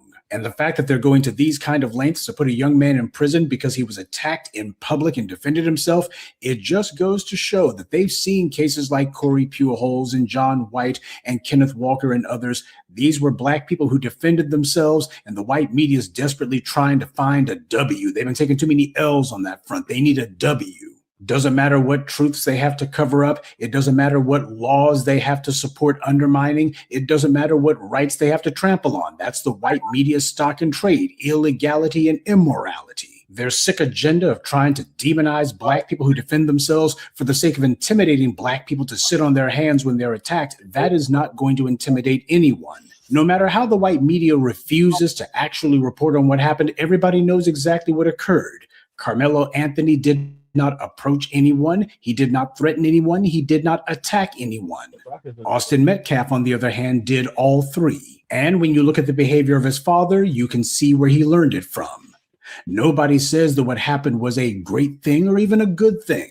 But what people are pointing out is it wasn't a crime. Very interesting that when Peter Liang murdered Akai Gurley, that's what Black people were told. Well, it's a tragedy, not a crime. And nobody in the white media dared to question that. None of them dared to counter it. And that wasn't even a case of self-defense. That was a case of a cowardly punk who was in a dark stairwell and decided that he was going to be firing off shots just because. In the case of Karmelo Anthony, you have a law-abiding young man who was doing nothing more than participating in a school activity. There was no reason whatsoever for Austin Metcalf to be getting aggressive with him, much less to attack him. The lesson from all this that ought to be front page news is that the next time somebody gets the idea that they're going to start a fight with a complete stranger for no reason whatsoever, don't. Good day and be one. I'd like to take a moment to mention some of our contributors: Michael Gilmore, Suleiman Alaji, Top Notch Entertainment, Regina Nixon, and Norma Anthony. Salute to them and thank you to everyone for listening, liking, and sharing this message. Black empowerment only exists because of you. These are punk ass trolls, MD. Man, let them nasty motherfuckers come up here and Secret Service Sam here with a Karmelo Anthony Austin Metcalf trial update. I'm now, glad Karmelo earlier in one of my videos, I mentioned that Morris only weighed 147 pounds, and this bastard is up here 6 feet 1 man weighing 215 uneven contest. So they go up there and go pick on him, man, just because he was small. Oh, he was under the wrong tent. If that was at a school, because we discussed that issue there too, Brother Paris. That was in a public park, so he had the right to go any goddamn way he wanted to go, man. You know what I'm saying? To get about the fucking ring. Fuck Metcalf. I hope the son of a bitch rots in here and a bitch that bored that motherfucker should have swallowed. Yeah, I'm Shabaka Sankoy, by the way, assholes, and I approve of the goddamn message. Let's get it on. Shabaka, peace and black power. Peace and black power. Always, always, always. Go ahead. Shabaka got MD in the building. We got Hey, Breeze, what's up, Fresh MD? on. How you be? How you be? All right. And like couple of I said couple before, of other man, family members up in here, and then the rest is all race trading coons and fucking Sambos and fucking trolls. okay, invite the race trading coons, Sambos, They and know where to nabiscos go. up here. The link is out there, Shabaka. The link is out there. Motherfuckers Yeah, got yeah, their, exactly. Free Karmelo Anthony. That young man had the right to protect himself. He used by any means necessary. And plus, Metcalf and his brother was always picking on this young man. And Metcalf was built like a heavyweight contender, or he was. He's dog shit now. At 6 feet 2.5, 215 pounds. And this young man is only 5 feet 7, man, weighing 145 pounds, man. Metcalf was a punk. Okay, yeah. And he got exactly what the fuck he deserved and made a motherfucker rot in hell. Son of a bitch. Fuck his daddy. Fuck his no good ass, scaggly ass, looking drunk ass mama. She can go suck a dog's dick for all I care. How dare that white boy go up there and try to do that to him?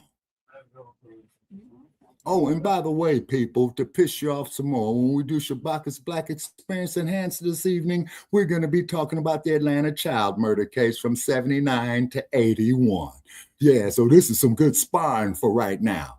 And then we're supposed to sit up there, be happy, you know, and not make waves and all that old type of bullshit right there. You the bow, and all that old bullshit right there. Fuck Tim Scott. Where's he at? Okay. And it's only because of the fervor that the dumpster, as inhuman shit. Where is okay? Where is the Oh yeah. Oh, now that's the next bunch who I'm getting ready to crumble on. How come every motherfucking CDC member ain't out there protesting and shit? By the way, where's Jasmine Crockett? Right. They have so many. Is she a representative at the state of Texas? Yeah. Where's Jasmine Crockett? So many tears to shed when oh girl, what's her damn name? Renee Good got killed. Yeah. And then on top of it as well, too, you know, let's be real, people, fuck race relations. Okay? It's time for us, black man and woman, to be economically independent. Keep your power tools with you. Yeah, you see what I'm saying? You know, fuck Austin. Yeah, they need to go, yeah, you're right, Chris. They need to go dig Austin up and go throw his ass in a goddamn sewer. That's what they need to do. But Shabaka, this is the thing, though. It shouldn't even have to come down to race relations. If these white folks care so much about the law and freedom in America, this should be a travesty, not only to black people, but to everybody. So you telling me nobody ain't got the right to defend themselves in this country? That what you telling me? Yeah. It should be about black and white. Oh, well, that's just it, though. See, this is what we're looking at right here. Okay, and who is this here? Is this Joe? No, this MD. Oh, okay, MD. Sure, you're right. Yeah. We talked before. Okay, but what it is, though, is this here, MD. Let's take the racial situation out of it just for 1 second. It would still boil down to a case of self-defense. Now, with the racial fact with it into it, MD, is that they hated that the white boy lost. Just like when Jack Johnson beat the shit out the Great White Hope on July 4th, 1910 in Reno, Nevada. Oh, and by the way, people, they do have a historical landmark set up there, man, which is just east of Virginia Street. If you go through Reno, go there and visit it. Listen to the wind and hear the stories of long ago. You know what I'm saying? So and these coons out here, these black ass political coons, I'm trying to find out what they're talking about, is because I'm quite sure they're trying to get their goddamn lies straight. You see what I'm saying? And I'm gonna sit up there and laugh. Who would say that? Like, who would say some shit like this? Like, really, dude? He gonna say like it's Greasy E. Karmelo's hole is next. Okay, motherfucker. So we see what kind of fantasies you have in the middle of the night. Right. Yeah. A moist ass motherfucker up here, man. You know what I'm saying? Yeah. Man, he's probably giving it up so much as well, too. Sick ass shit. Yeah, he probably is. You know? Yeah. And then Greasy E, bring your ass up here. As Chase says all the time, request the link, Trick, and bring your ass up here and talk that bullshit. That's why my wall is up right now. I'm mad in the motherfucker. Yeah, I feel you, Shabaka. He's not gonna do that though. We've been on. Of course for not, because he's a fucking coward, like Metcalf was a coward. He said we coons, but you have a yes or massa accent. What the fuck that's supposed to be? Yeah. Well, I know goddamn well he ain't talking to me. Shit. But what's a yes or master accent? A southern accent? No, that is like you the boss, you know, that type of shit. You know, I'm just Uncle Tom right here, Uncle Sambo. See, that's what he's talking about. You see what I mean? I mean, but most people can't like do nothing about the accent. That's kind of weird, but. Yeah, I agree with you, MD. I agree with you. But what it is, though, is that, see, these white supremacists, man, are in honky heaven, okay? You see what I'm saying? But as we always have said, Brother Che, and you too, I'm sure, MD, all of us had, when we was young men, you know, our uncles, our daddies, older cousins and brothers would sit down there and have the talk with us. You see what I'm saying? Like when you get stopped by these race soldiers, you see what I'm saying? When you come across this Metcalf coward, you see what I'm saying? You know, but see, this is why black man and woman, that they fear our unity. This is why they want to promote bed wenching and buck wenching. We're all the same. No, we ain't. Come bring your motherfucking ass out here and sit with me in this 96-degree ass heat today. You see what I'm saying? No, I don't eat chitlins. Greasy E. No, I don't eat that shit. And I don't eat hog guts, Greasy E. You know, come up with something better. I mean, but even still, chitlins is a black American delicacy. Like, it is what it is. You know what I'm saying? Okay, now, but as Brother Che and I had discussed that there was the only thing that they had that they let the slave eat. You see what I'm saying? I don't allow the smell of chitlins in my house. If you invite me over to your house, well, hey, Shabaka, you're more than welcome. Hey, great, fine, thank you. But as soon as you say chitlins, I'm going to bid you a good afternoon very, very respectfully, because, see, one man's meat is another man's portion. Well, that's all. I don't eat pork either, but that's all subjective. You know, I remember growing up as a kid, man, on Thanksgiving morning, Christmas morning, and the whole house smelled like chitlins. The whole house. Oh yeah, and then the same thing when it comes to greens. You know what I'm saying? Why you still up in here? No swine in the greens. You know what I'm saying? Put them good vegetables in there. You know, and then too, and then come out here talking about you. I don't need them. Ain't nothing wrong with them, man. Right. Well, as I said, at least I know you're black if you eat them. Right. Exactly. Yes. Well, to stay with the blackness, man, I love me some cornbread. You know what I mean? Right. But, you know, Gizzy ain't one of us. He's one of them. Yeah, butter, biscuit eating ass, fucking race trading ass cool. Yeah. Who? Greasy? Put your tap shoes on. Get your tap shoes on. My child would never. Man, you just don't know. You just cursed your kid, cuz. You know what I mean? As above, so below. Yeah. Oh, I love me some watermelon, Clubber Lang 225. Now, believe it or not, people, watermelon is very, very healthy for you. Now, old Greasy, you up here, man. Okay, Greasy, man, you up here with your cigarette. Black in America. Yeah. Black. Your kid black. Your kid might not, you know, but you cursing him like that because you think he's there. Yeah, right. You know, white ice but I want to know is why so much disdain for the young brother? Like, I don't get that. Like, you know. No, what it is is this here. Okay. Black. Okay, like, no, that's what it is. But what it is, though. How you have so much animosity for a young brother? Weren't you a young brother at one point? Right. weren't you a young brother, like 18, 19 years old? Or you forget that you was a young man at one point, or that your kid might be a young adult at one point. You know what I mean? You're a black man in America. Right. You know, at some point, not every day is given. Like you forget that you're black. Right. I mean, you in the chat, you really clearly forgot you was black. But do you forget on a day-to-day basis that you're a black man in America? And then exactly. I'm telling you what it is, Lady Che. It's really not, especially for these black conservatives. It ain't necessarily about being black. Have you ever heard somebody being so red or so blue, they go away from their blackness? It's like you pro blue, you pro red, but you're not pro black. You know what I'm saying? Exactly. It comes down to that. It comes down to political affiliation at the end of the day. Yes, and like that, that's you what I know, call the at house some point in time, you gotta like I said, even me, I'm the one that shy away from like black. It's in my logo. I say no to black politically, right? But at the same time, I know who the fuck I am. I know what this country has done to me and my people. So it's asinine to try to shield yourself away from your own blackness like the shit don't exist. You know what I'm saying? Yeah, exactly. Like that's crazy to me. Exactly. It's crazy. And like Clubber Lang.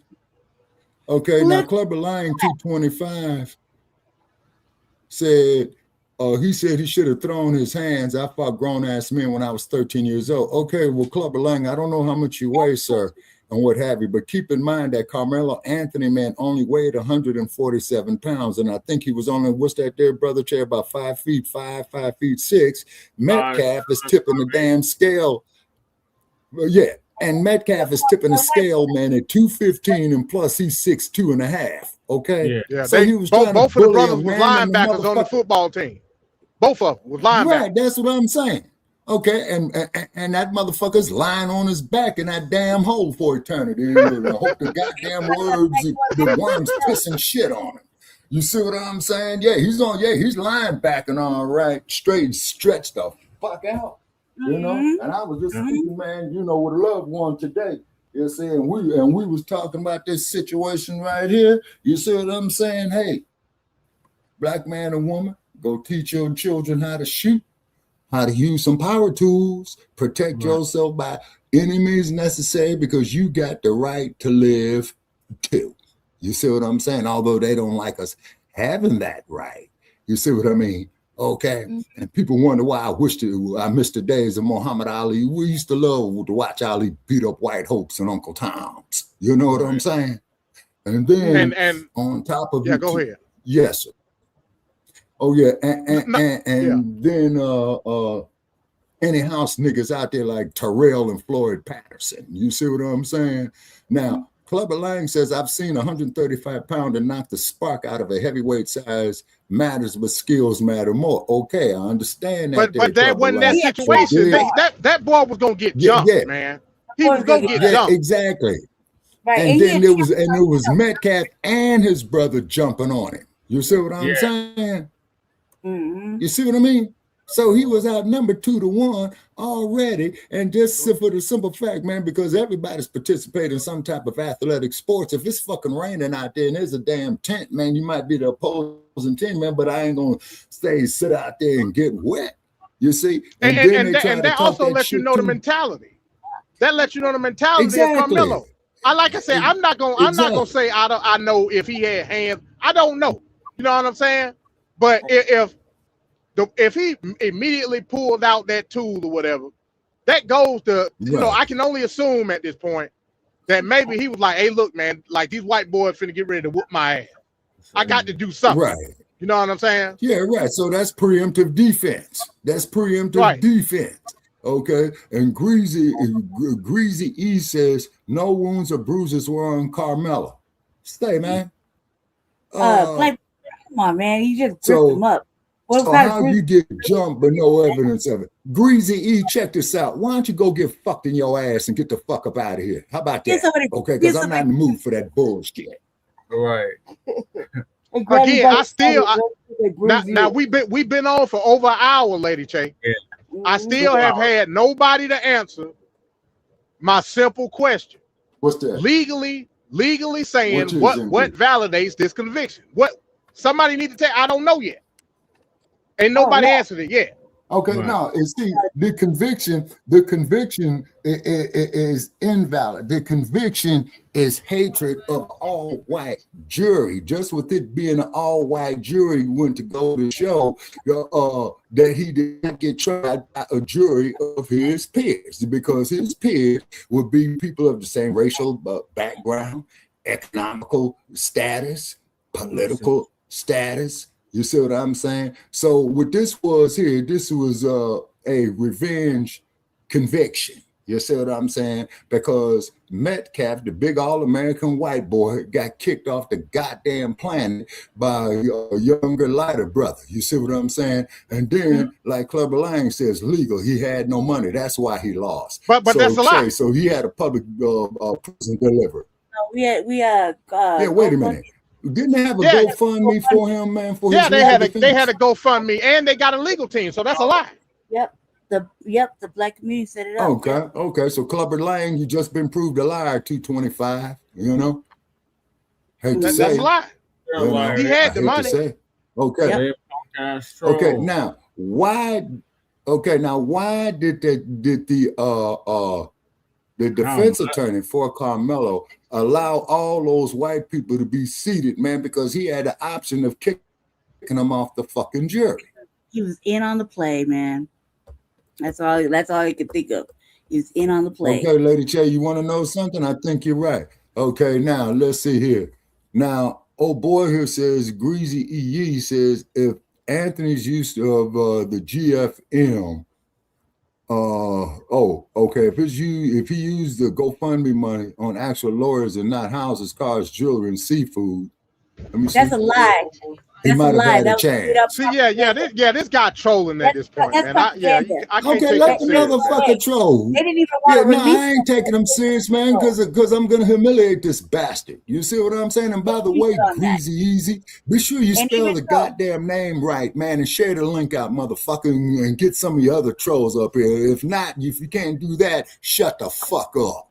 You talking bullshit. Go play with your dick, trick. The family wrote on the gift send go. They wrote exactly what they were going to use the money for, and the new Blacc Media and the Black community put into that gift send go for the boy to have a proper defense. Yeah. Now they're picking this attorney. I don't know. Couldn't say. You know what I mean? Couldn't say why they picked that particular attorney. However, that particular attorney did not do the boy any kind of justice or defense. Right. Because he was, you know what I mean, at all whatsoever. And the trial was very quick. The fact that there was not one black juror out of 600 jurors is ridiculous. The fact that so we had a kangaroo court. They didn't exactly. They didn't do the boy a service. I think it was propaganda what the man just said right there about the houses and whatnot.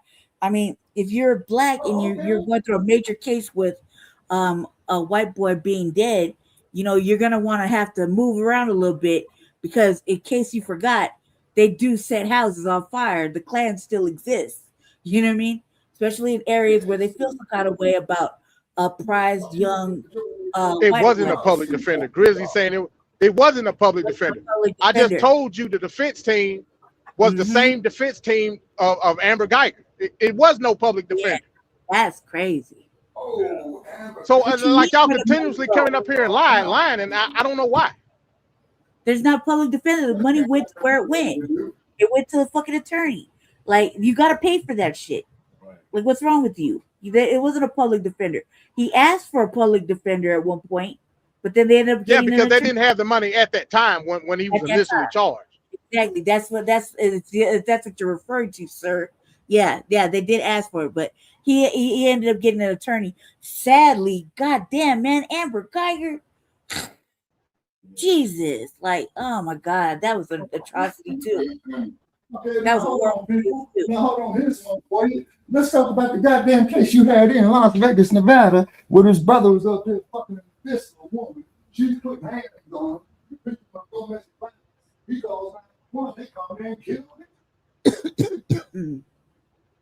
I mean, I think MD that to answer your question, there's no real justification. Like according to the law, they just said that, you know, there was like 4 reasons for the guilty charge, but basically they're saying that the young man shouldn't have stuck him, basically saying that no reasonable man would have done that. A push was supposed to be met. I know. I'm just repeating what the white lady said. That no reasonable push should have been met with a shove, not a stick. You see what I'm saying? And so it wasn't reasonable for him to shake the dude in the chest. You know what I mean? That's what they're saying. That's what the white people are saying. But that doesn't count for. But again, that don't account for intent, though, Lady J. No, the charge is murder with the intent. Right. Nobody has answered the question yet. Does that justify murder with intent? It don't. No, it don't. It don't. Okay, but hold on, though, MD. But what it's saying is that now, Brother Che, okay, didn't this dude Metcalf have a history of fucking with Karmelo Anthony before the track meet? Him and his brother. Yeah. Okay, now MD, that changes everything right there, because see, this is already an enemy of his right there. So he was already in hostile territory, just trying to stay dry from the rain. You'll say, so which means is that they was used to seeing Karmelo, and then Karmelo was probably, intimidated, because like I said, he's only 5'7", weighing 150 pounds at the most, and this big bastard, you know what I'm saying, is up there 6'2.5", built like a goddamn linebacker. Yeah, so and it was Karmelo did right. It's raining. The intent was not touch me and find out. That's asinine. That's stupid. That's stupid. Yeah, that's not the intent. The intent would be like if he got on the bus, said "fuck the track meet, I'm gonna stick old boy in the chest." That's intent. He didn't have that intent, so they couldn't prove that in court. He didn't have that intent when he went to school, jumped on the bus to run a track meet that he was supposed to be at.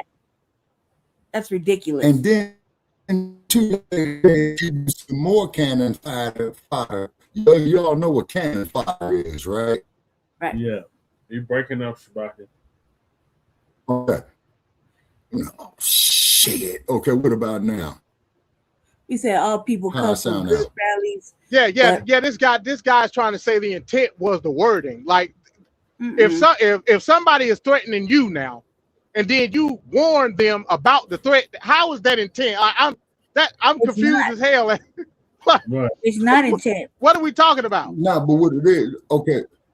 But what I'm saying is that this is an already established enemy, from what I understand, and correct me if I'm wrong, Che. Okay, they was always harassing Karmelo anyway before the track meet.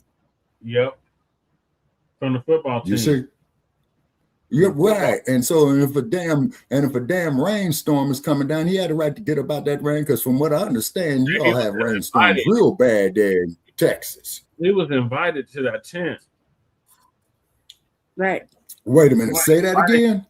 He was invited to the tent from his so-called friend that went to the school where the Metcalf boys went. So let me tell the story. So it started raining. I ain't gonna necessarily call it set up. The other dude was just a punk. So it started to rain. One of the boys he knew that went to the same high school the Metcalf boys went to. He knew him. Yeah. Right. When it started raining, he told him, "Hey, look, man, you come up under here." He came under there. That's when the Metcalf boys started talking shit. The boy that Karmelo knew bitched up. They didn't want him under the tent. The boy that Karmelo knew bitched up. He bitched up and acted like he didn't know who Karmelo was. That was a lie. They proved that in court. You say they're gonna be able to do more ice patrols. Man, they got pictures. Painted to hell. Okay. They got pictures of him and Karmelo, like in pictures. Like he knew who he was. He tried to say he didn't. He lied because he a bitch. Okay. Yeah. Meaning that he was also scared of them boys. He was scared of the white boys too. Okay, so which means is that he had reasonable fear. There's a difference between having reasonable fear and being scared. Okay, now Greasy E says the moral of this whole thing: be a man, use your hands unless met with a weapon. Okay, now Greasy E, you may disagree. Okay, Greasy E, listen to me when I tell you this: any conflict always has the option of going to the next level of force. That is in the art of war. Right. It sure is. Yeah, it's not like any he was going conflict, I'm going to repeat that, people. Any conflict, okay, always has the option of going to the next your baby level gonna be a of weak force. point like that. Just like your baby, like you know, you talking all that shit. You don't know what's gonna happen with your child. He could be a weak punk and get it too, just like that. Just and like I said, that could be the case. I'm not even gonna disagree with you, Grizzly, on that point. What I'm saying is, in the South, those type of ethical lessons don't go at all. Exactly. If you met with reasonable force, that's what the law states. Right. If you met with reasonable, now what the fuck is reasonable force? That's in the eyes of the beholder at the end of the day. Okay, I tell you what's reasonable force. I'm a disabled motherfucker. And if a motherfucker gonna walk up to me with his hands, man, I'm gonna take these goddamn power tools I got, man, and leave them in them, and we'll call the police. Come pick up the goddamn sanitation problem. Hey, I gotta admit, Shabaka, same for me. Now again, if it's a one-on-one situation, I'm gonna try to see about you with the hand. No doubt about it. That's just because that's how I would talk. Right, exactly. But hold on. If I see the odds are stacked against me, my cousin Glock coming out. It's coming out. Oh, yes, sir. Now, on a one-on-one situation, man. Okay, I'm sorry, Lady J. Go ahead. It's a big motherfucking corn-fed motherfucking white boy, and there's two of them matching. You know what I mean? And it came with that energy. What is, you know, any reasonable individual would have that motherfucking a little bit of fear and a little bit of like, I'm all by myself. What you expect? Okay, but keep in mind, Lady J, there's a very, very thin line between fear and self-defense. No, between fear and anger, there's a very, very thin line of that. Once again, that is in the art of war. Make your enemy think you're weak when you're strong, and make your enemy think you're strong when you're weak. That's in the art of war. Karmelo didn't do that with malintent. That was purely out of fear. You see what I'm saying? He didn't do it out of malintent. You know, because he was crying. He was upset when he you know what I mean? Like, he was upset when he did it. So it wasn't like he did it out of anger. He did it because he was trying to protect himself, and it took a minute to gather himself. You know what I mean? Just think about it. Like, I guess not, if you haven't done anything dangerous like that, then you wouldn't know what goes on in a person's mind after they do something crazy like that, before they get told about the police. You know what I mean? A lot of things go through a person's mind when they almost take a life or take a life. I hear you, Clever Lane. You did right. You almost sent two of the motherfuckers to the upper room acting tough. Yeah, that's right. I'm sorry, Lady Ch. I'm just responding to Clever Lane. Shutting up. I'm going on mute. So I could tell you that right before, you know, something serious all the way happens, or right at the cusp, there's a lot of things that go through a person's mind when they do that, and it's usually in a way of, it's gonna be me or you. It's gonna be me or you. The other day, survival mode kicks in, you know, and at that time, after whatever type of self-defense mechanism kicks in for a person's survival mode, you can never really gauge, but you just know that it came out of an act of fear to protect themselves. Right. That's survival mode. Right. We don't know his situation. I mean, it's some black folks ain't never been in no physical altercation. Right. It's some people ain't never been in no altercation a day in their life. You don't know how they're going to react. They don't know. And it's a thin line between fear. It's a thin line between fear and anger. Okay, now D. Shy says, if I may say that, D. Shy 1986. Okay, he states are you all advocating for kids to start hitting other kids with weapons if they get pushed? That's very dangerous. Okay, Now Shy, Okay, no, I'm not advocating that. The main thing that what I'm advocating is this here. You don't go around fucking with people, period. Because any conflict has the option of going to the next level of force. Why do you think that motherfucker David Carradine, when he used to play Kane on the TV series Kung Fu, what was the first thing he said before he starts fucking people up? I am Kane. Do not wish to harm you. And they pushed Kane, and Kane put the work in on him, man. And they're wondering what the fuck happened. Listen, I was brought up to think of this. You keep your hands and feet and your mouth to yourself, right? And you don't be touching on people. You don't be kicking people. You don't be fucking them up. Keep your hands and feet and your mouth to yourself, right? That means no biting or spitting, right? However, you're not supposed to don't let nobody hit you or put their hands on you and you hit them back. They hit you, you hit them back. That's what we was taught in our household. You know what I mean? We're not supposed to be stomping on a motherfucker, biting on a motherfucker, spitting in their face. Spitting on a motherfucker is wrong. Stomping on a motherfucker, you keep your hands and feet to yourself, right? But you're not supposed to let nobody put their hands on you either. These are things that are in Black households are taught from jump. You're not supposed to let nobody put their hands on you.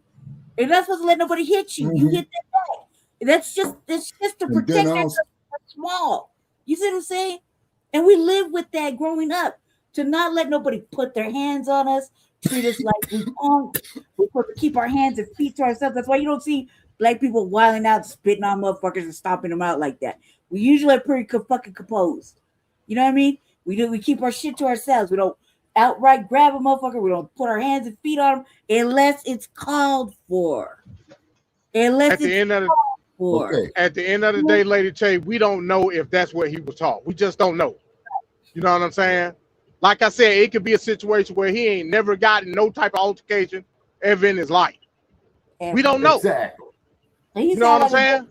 Imagine he didn't. You know what I mean? He was working a job, taking care of his family, a job, and going to school, and working. Right? Yeah, that's what I'm saying, Lady Che. So they looked at him, figuring, "Oh, this nigga ain't nothing but this and that. I'm big, bad, mighty, whitey. Yeah, your stinking ass is pushing up daisies now, ain't you? You funky motherfucker."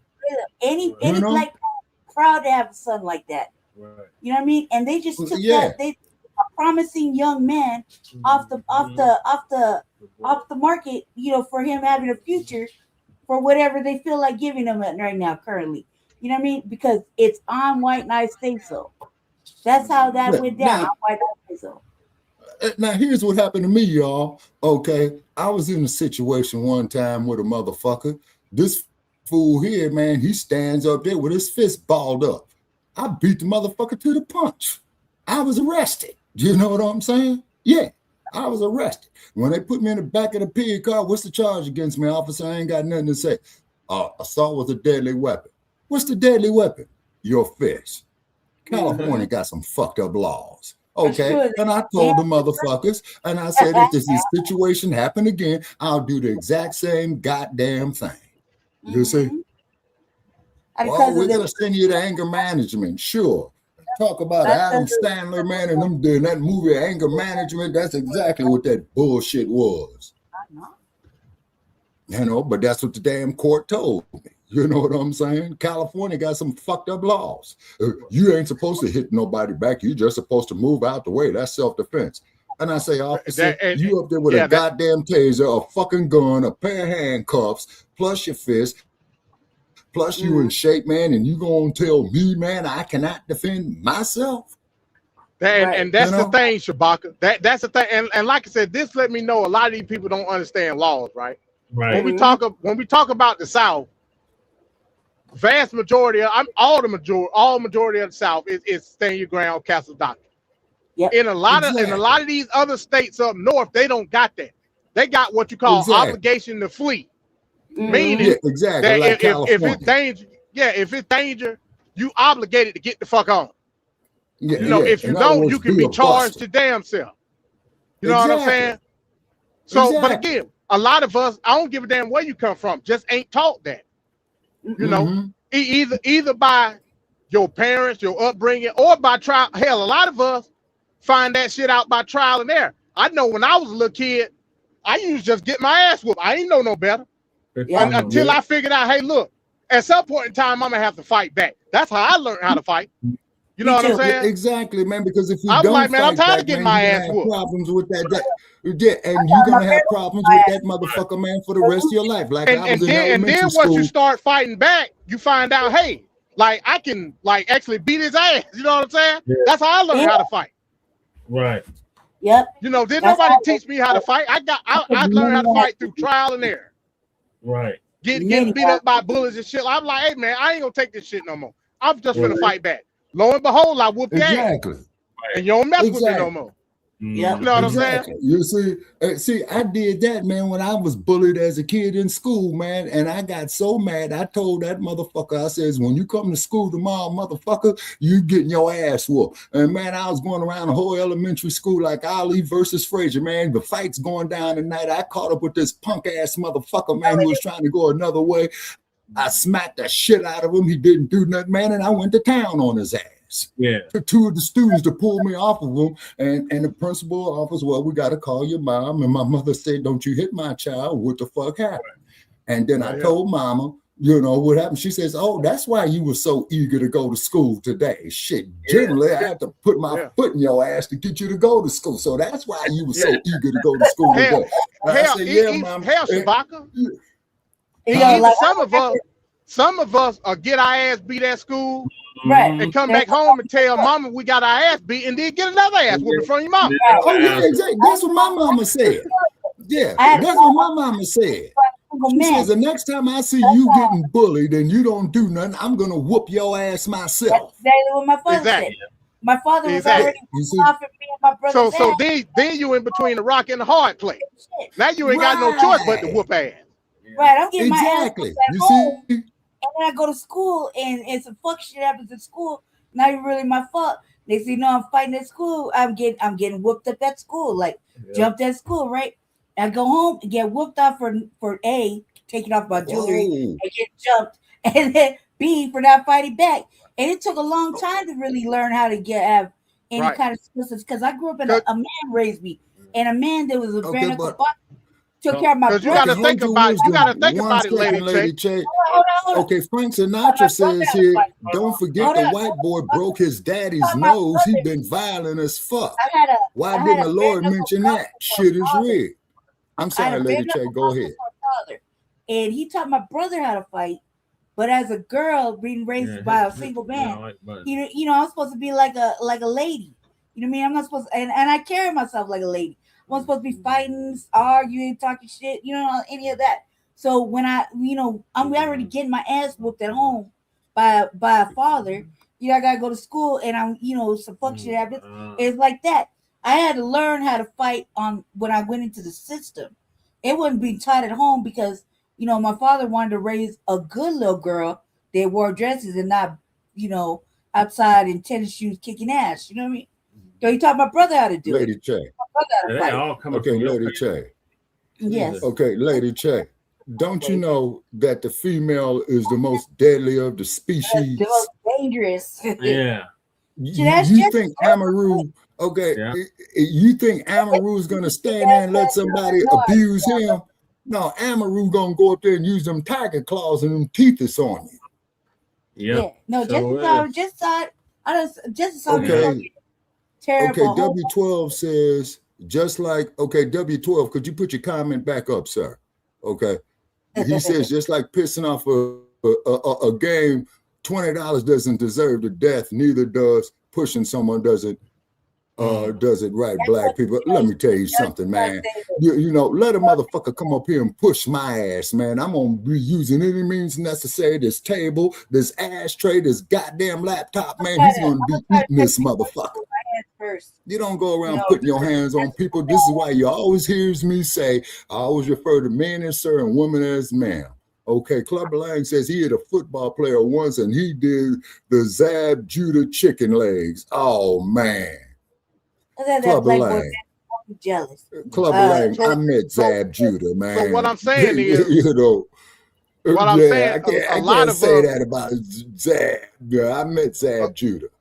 A lot of us, again, like I said, you know, we was forced to fight because our mom. It's either you get your ass whooped at school or you get your ass whooped at home.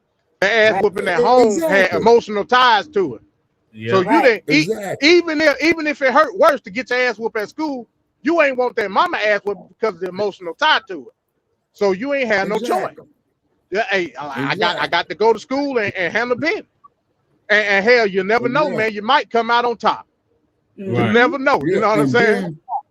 Exactly. And then, like sister here says, if I'm saying your name right, Miss Shamika Smith, 9914, this should be a lesson to bullies. Not everybody gonna take it. You damn right about that, sister.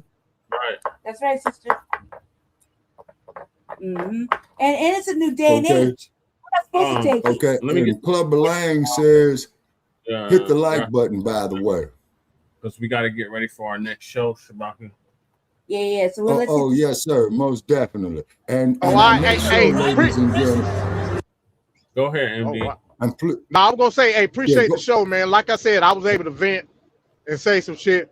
Still to this point, didn't nobody answer the question. Wasn't nobody able to have no reasonable conversation. No. Okay, and, they just trolled. Hold on. Okay, hold on, MD. What was the question again, sir? The question was, and it wasn't referring to you, Shabaka. I asked the question to the people that was justifying this conviction. From a legal standpoint, what are you using to justify? Nobody been able to answer it yet. Not a fucking thing. Because they can't. It was a kangaroo court. The damn case needs to go into the goddamn U.S. Supreme Court tomorrow. They need to pick it up. And can they do that, Brother Che? You have more legal knowledge than me. Yeah, I believe so. I believe they don't. They got an appeal. To file an appeal. Because, like I said, if you justifying this case, you would then have to turn around and say that it was unjust what happened to Trayvon Martin. Yeah. You would have to say it's unjust what happened with the crack in Wisconsin. What's his name? Rittenhouse. Rittenhouse was just Rittenhouse just got pushed down to the ground. He had a whole fucking AR-15. Yeah. You also have to say that was unjust. And the thousands of other people that been shot in similar circumstances. You got to say it. Too, MD, why this shit in the house says that he's crossing one state line from another with high-powered weapons, talking about he's going to protect property. Man, get the fuck out of here. In front of the police. But I'm talking about Rittenhouse, not you, MD. I'm saying Rittenhouse to get the fuck up out of here with that. But correct me if I'm wrong, though, Shabaka. I saw the video. Yes. All they did to Rittenhouse was just push him to the ground, and he started blasting. Yeah. So with your logic, you will also have to say that the non-guilty for Rittenhouse was unjust based on your logic now. Yeah. Based on your logic. Yep. Yeah. And look at Dylan Roof. Look what the fuck he did. He go into a church and kills innocent people. Man, that could have been my grandma.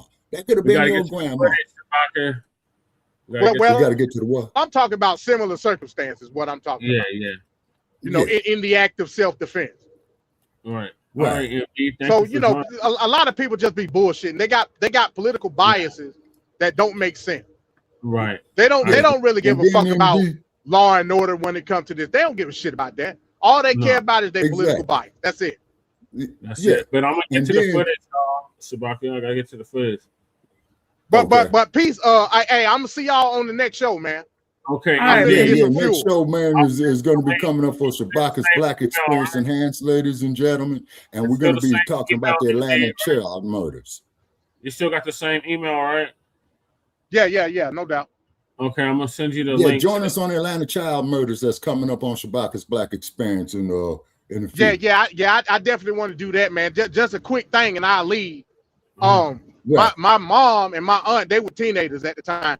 They had already left. They had already left the neighborhood. My mom, she grew up on a street called Neal Street in Southwest Atlanta, right? Like literally a couple of miles away from the epicenter of all that shit. They had to move to Decatur by that point. That they tell me stories about that shit, man. How everybody was just on edge at that time, you know. Right. And I recall seeing on the news clips, man, where the peoples were escorting their children to school with their gats on their hip, and they said, "Fuck the police! I'm protecting my child." Yeah, right, no doubt. But all right, y'all. I'll see y'all on next one. Okay. Yes, sir. And All just right. stream MD so these trolls can go bye-bye. And tell the trolls to come on the next one. Yeah. Corporations have no place in the justice system. And I can the link. Open on 3 hours. Uh-oh, are we getting ready to have 1992 again?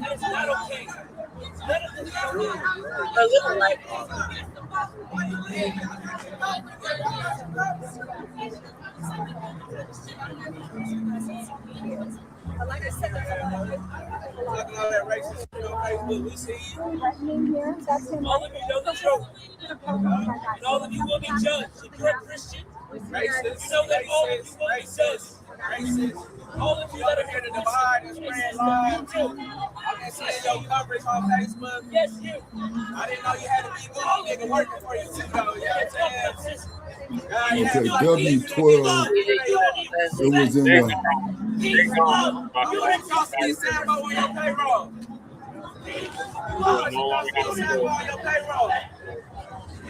Okay, 12ATH says he did have the money, his family blew it all. Yeah,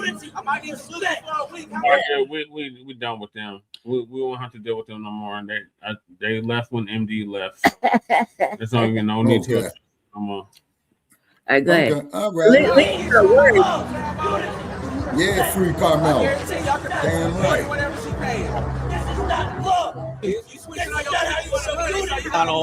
This is what is happening right now. Dial out in front of the Collin County Courthouse. I will tell you, for the most part, it has been fairly calm, since last week with jury selection. Obviously now, jury deliberating, things have gotten a little more intense. Shay, how long did the jury deliberate?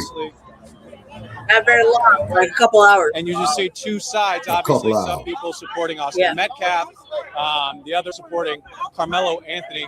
Obviously, as you wait, this is what's playing out in the courthouse. And the public information officer here at the Collin County Courthouse, and he was telling me today they by far and away have more law enforcement than they've had in weeks past. So last week was when jury selection was. They had an increased law enforcement. It's even more so today. They also added here something else. Look, up there, you got security cameras. All right, so those aren't normally there. They added security cameras all in anticipation because of this right here. We know that this has been racially charged. That's what we've been reporting, and it is playing out right here in front of us. When you talk about the different sides, I've been here since jury selection, right? On one side, you had people who were supporting the Austin Metcalf family. On the other side, you had people that were supporting the Karmelo Anthony family. And Connell, that is what it's like here right now. We're right in the middle of it. I can tell you, it is hot outside. It is summer in Texas. Tensions appear to be getting ready to boil over. But with that said, again, I have to point to the law enforcement just over here. I'm sorry, ma'am. Because they are ready for anything that could potentially happen once that verdict is read, Connell. So that's what it's like here on the ground. Tensions getting a little hot, if you will. Everybody is kind of waiting for that verdict to be read, Connell.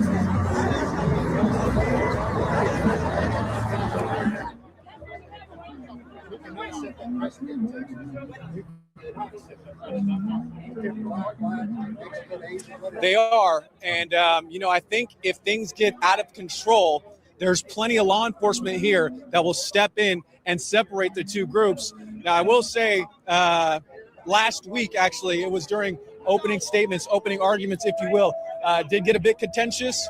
Law enforcement did step in, and they got in between the two, but not to the point where it got out of hand. I should also mention, this is by far and away the most people that have been out here since jury selection, by far. So when I talked to the PIO, he said today there's going to be more law enforcement, and that's why you see it here.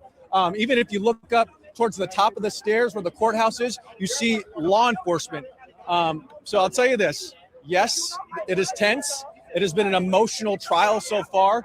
And you can tell when you just look at these folks speak, you can just see it on their faces. Obviously, whatever happens in this trial, it does mean it means a lot to them. Either way, that's why they're here. And behind the camera, I see, families here with their children. So obviously this is very important to them, and we're here right in the middle of it, Connell. It's all choked up and shit.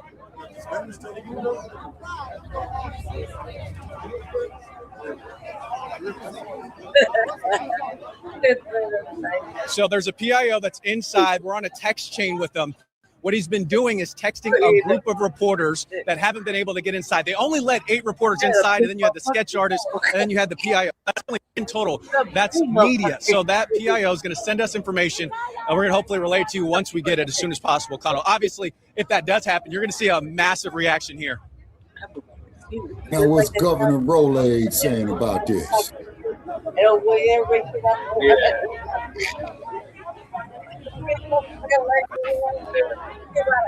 That's exactly right. Yeah, we were back here. I was where Rich was over there, and then we saw the big crowd, and then we came here just to get ready, get in place, along with everybody else. Connell, you know, people are yelling.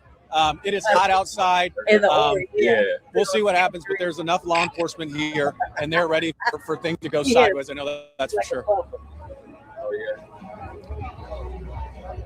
Yeah.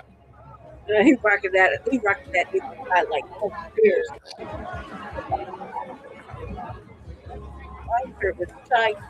Well, the day of the Yassa boss is over.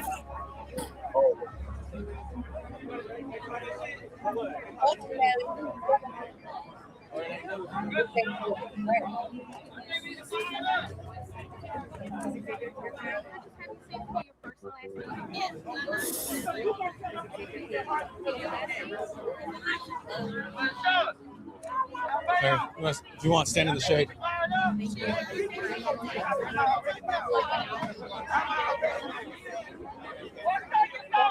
I can hear you.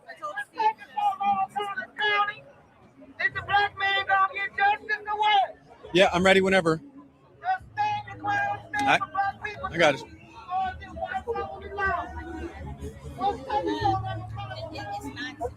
Excuse me, ma'am. I have a question for you. It is how I feel is why I put this sign up. You know, that he had to do what he had to do. And like I said with somebody else, it's a cause and effect. If this person that is not here today did not get an authority figure or just mind his own business, they're there for a traffic, not for whatever policing in an area where people can stand. He didn't even own the tent. So that's what led to such and such, and him being an aggressor led to where he is now. And so as a mother of a Black young man. No, exactly. He was the aggressor. Repeat. He was the aggressor. Metcalf was the aggressor. So which means is he didn't pick this fight. It's been a lot. It's been pretty intense seeing people, you know, some being riled up and very disrespectful that we're supposedly supporting someone that's already guilty. You can't say anything that is guilt. There's no guilt. The young boy, his reaction after the incident, he cried. His family is upset for the loss of the Metcalf son. So it's not, you know, it wasn't intentional at all. Okay, is there anything else you want to add or say that didn't ask that you think is important to share? That's a very interesting point right there. You have our back. You have our back, Karmelo. And keep your head up, baby. I can't wait to see you go off to college soon, get your scholarships, and just move on from this hell, okay? It's going to be all right. Okay, thank you so much for your time. I appreciate it. Thank you for holding it for me. Set it up for a shot to use, And then keep a verdict mind, has been people, reached in the Karmelo Anthony trial out of Texas as crowds are growing fast outside the courthouse with police ready for whatever may happen next. We have multiple live feeds into the Stream Center. We're monitoring the developing story here live and awaiting the verdict. Hello, everybody. Welcome into the Stream Center. JB here with you alongside Josh Scott. This is the scene outside of the courthouse in Texas where crowds are growing fast. We'll get you back out here and show everybody what is currently going on here on the split screen. Let's show it to you and bring up audio. For those of you joining in on Facebook Live, TikTok Live, YouTube Live, we will be paying attention to the comment section. We'll be listening in here on interviews as well as various reporters go around and start talking to people in the crowd outside of this courthouse in Texas. And Josh, we're going to be keeping an eye on the verdict itself. I want to be clear. There is no courtroom feed for this case. There's no camera inside the courtroom that is feeding out to the public. So everyone's just glued to their phones waiting for word to leak out here onto social media as to what the verdict may be. Now, it could be the conviction on first-degree murder. It could be a lesser manslaughter charge. There are other opportunities here as well. As far we have the potential for acquittal. I mean, him being found not guilty. There's a lot of different scenarios at play, but those are the three main ones: either conviction on first-degree murder, conviction of manslaughter, or him being acquitted on the charges. Josh, we're live here across multiple platforms at the moment. Absolutely. And if you're on Facebook, if you're on YouTube, if you're on TikTok, the point of the show is we want to hear your voices, right? Those voices to be heard. You want to bring your comment in front of us. The quickest and easiest way to do that is using hashtag HeyJB or hashtag HeyJosh. We're just going to do a reminder in times like these, with situations like these. We want to be as respectful as possible, regardless of the outcome of this event. So just, again, remember to utilize that, be respectful to your neighbors in the comments, and use hashtag HeyJB or HeyJosh to get your comment or question moved to the front of the line in that way. Yeah, so if you're just joining us here, everybody, you have not missed anything as far as the verdict itself. We're waiting for that verdict to be read in the courtroom, but as we understand it, the jury has reached a unanimous verdict. And again, there are three potential outcomes here. Those are the three primary outcomes of first-degree murder, manslaughter, or acquittal for Karmelo Anthony. If you've not been following this case out of Texas, let's kind of fill you in. Karmelo Anthony's a 19-year-old Black teenager. He was 17 at the time of the incident, straight A student at his high school. The victim in this case, Austin Metcalf, a 17-year-old white student and an athlete from Memorial High. He was fatally stabbed inside a medical tent. This was between the two high school athletes on April 2nd, 2025. And the trial has been taking place, of course, over the last several weeks. The defense rested yesterday. Deliberations were taking place over the course of today. And now we are so close on finally learning what Karmelo Anthony's fate is going to be. Supporters of Karmelo Anthony in Texas and outside of Texas are calling for the acquittal to be the outcome that's read aloud in the courtroom. And those who are on the side of the victim, Austin Metcalf, are hoping for a first-degree murder charge in Texas. So the confrontation, it began in this team tent, and at which time prosecutors have argued that Karmelo Anthony went into a backpack, pulled out a pocket knife, and stabbed Austin Metcalf, leading to his death. There was clearly a dispute that went on there, and a lot of the particulars of the dispute have been taking place at trial as to whether or not this constitutes a murder charge or whether or not it falls under the lesser charge of manslaughter. Sorry, Josh, you were going to jump in there. Yeah, I was just clarifying. Not a medical tent. These were two different tents at a track meet. Sorry, right? So not a medical tent. It was a team tent. Right, Yeah, a team tent. And a lot of the conjecture is coming around, the framing of this event, how it happened. Prosecution arguing that Karmelo ended up coming into the tent without being invited and was intruding into the other team's tent. The defense saying, no, actually, he was invited there. And then this dispute took place, and this was an act of self-defense. And now the jury finished deliberating, basically coming to an understanding of which side of that story they find more convincing. And their verdict is now we're just waiting for it to be read here. Yeah, we're going to continue to monitor the two different feeds here. So this is the feed that we have from News Nation, which is our parent network. We also have the feed here. Oh, no, actually, I don't even know what I'm looking at there, but we'll get that fixed. In the meantime, let's get to here. Yeah, the split shot. That's what we need to see. The double box where on the left we have News Nation. On the right, we have the AP News feed. So you can see there that sign that says Austin, say his name. That's clearly somebody who is supporting the victim and the victim's family. That victim, of course, being Austin Metcalf, who was fatally stabbed inside that team tent. Prosecutors have argued that this was a surprise attack on behalf of Karmelo Anthony. The defense has argued that Anthony was feeling trapped, and it was a split-second reaction out of fear when Metcalf was the initiator of contact. So, well, of course, we're trying to get that News Nation feed back there on the left. I'm going to ask if we can maybe check into that feed. Oh, there it is. It's just like that. Just got to speak it into existence, and voila, there it is. And we're, again, if you're just joining us, we do not have a feed inside the courtroom. So we are at the mercy of the courtroom reporters that are going to be sharing the news out on social media. As soon as we have it here, we will pass it along to you. And again, this being, as people know, because you're talking about it right now in our live comments, this is a story that has been followed and talked about a ton, both online and offline. As you see, it's not every story that brings a crowd of people around a courthouse waiting for a decision like this. And that's why, regardless of the decision or the verdict that is decided on today, people are going to have strong opinions, very strong opinions, as I'm sure is advised, as we are here live in a developing situation outside of a Texas courtroom where Karmelo Anthony, 19 years old, 17 years old at the time of the incident, been found guilty of the murder of Austin Metcalf in Texas. Let's listen. Yeah, Connell. So immediately once that verdict was read, a woman fell to her knees, overwhelmed with emotion. She began to cry. And, I'm going to walk over here. Austin, watch your step. Come on, Austin, come this way. And one thing I've heard multiple times since that verdict was read, these folks saying, that's what you get when you have an all-white jury. Obviously, that's been talked about a lot. We know there was not a single black person being represented in that jury. So it looks like two gentlemen are yelling back and forth right now.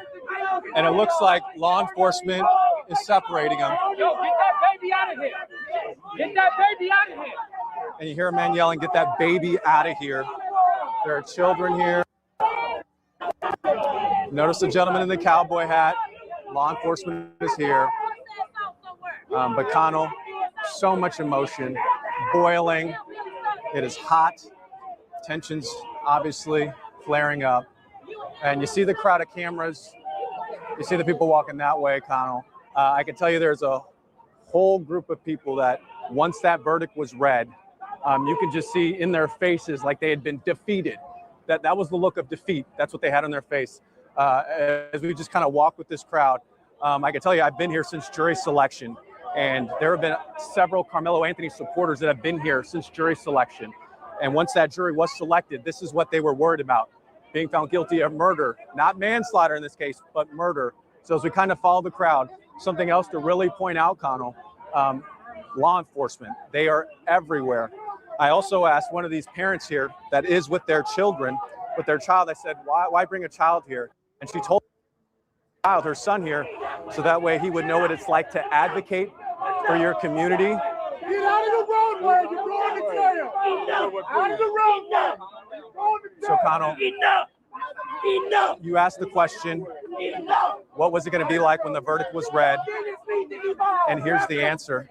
You see, obviously, the animosity, and rightfully so, Connell. Out of the roadway. Notice law enforcement right here. That is from the beginning. We've said that.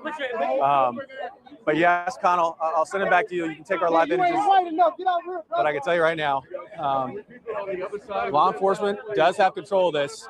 Dozens of people just heard the verdict. But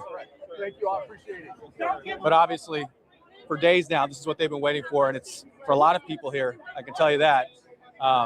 It's not the verdict they wanted to hear, but also keep in mind a family, the Metcalf family did lose someone. They lost a loved one, and that's what they've been saying too, because there have been Metcalf family supporters out here as well. So Connell, as I send it back to you, emotions running extremely high. Lady beside me just said, "You still locking up black folks?"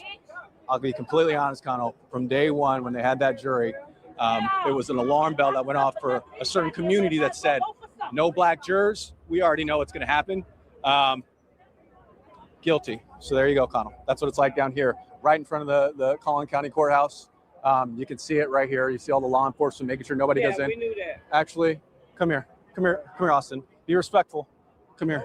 So just watch right here. Come in between the cop cars. They just came out of the courthouse. And when you ask, what's the reaction like? Obviously, they just came out of the courthouse. A lot of emotion. Guilty, first-degree murder. And you know what? You watch this, and then you still got to think too. Austin Metcalf isn't even here. So, Connell, as I say that, I'll send it back to you, and I'll just stay with the live images, and I'll report back if anything happens. But so much raw emotion here on the ground. As we see some folks here making their way out of the courthouse and now being embraced by supporters outside. Yeah, family has been coming out. Let's continue to listen in. These folks, not family though. Actually, the lady in the plaid pants, I remember her from this morning. She was actually the very last person to get into that general public. She was the last of the 27 people to be in the courtroom. But yeah, we've seen family come out this way. And obviously, you saw them come out with tears in their faces. And a lot of emotions, a lot of just angry, pure anger to just sadness, kind of.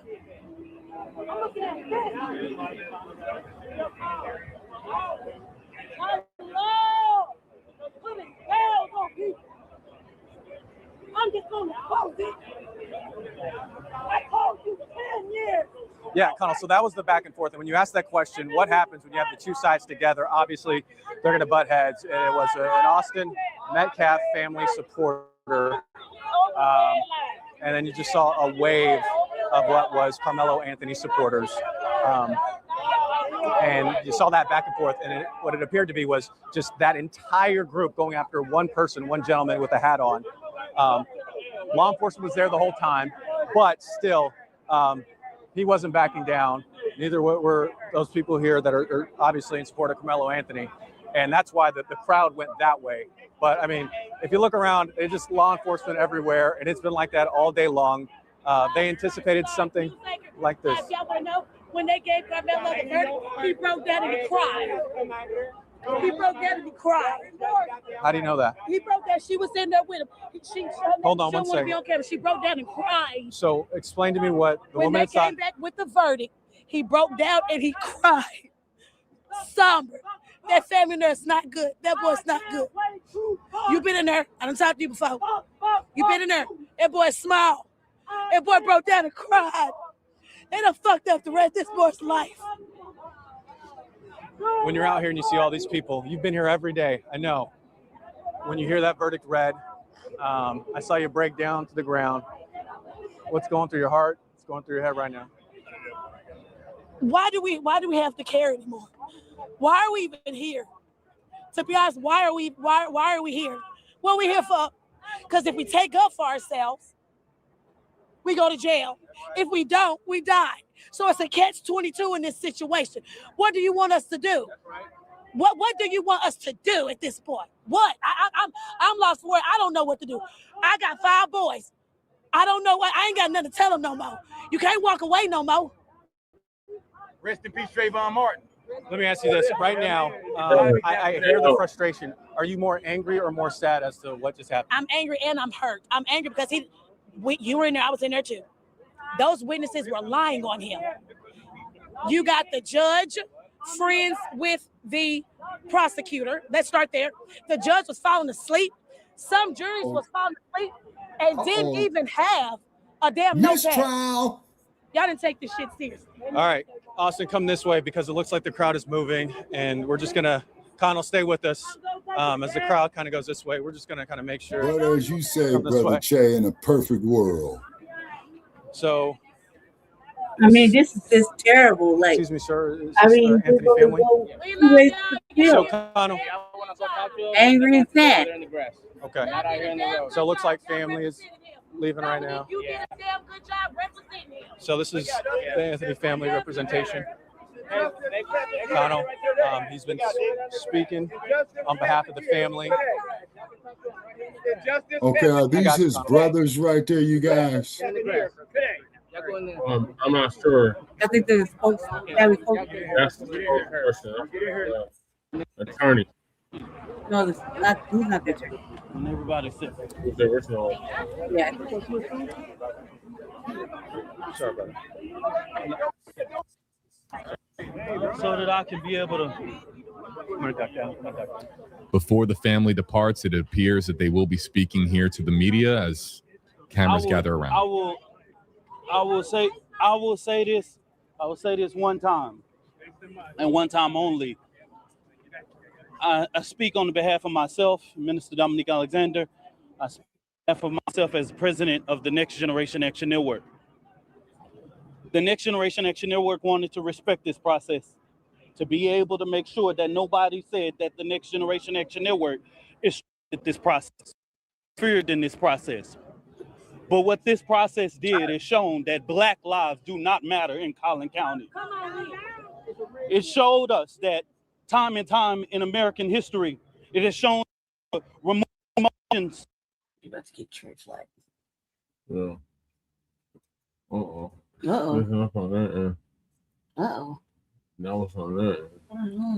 It would appear the feed is frozen. We're working on getting it back online. Before all of the internet lawyers and before the jury.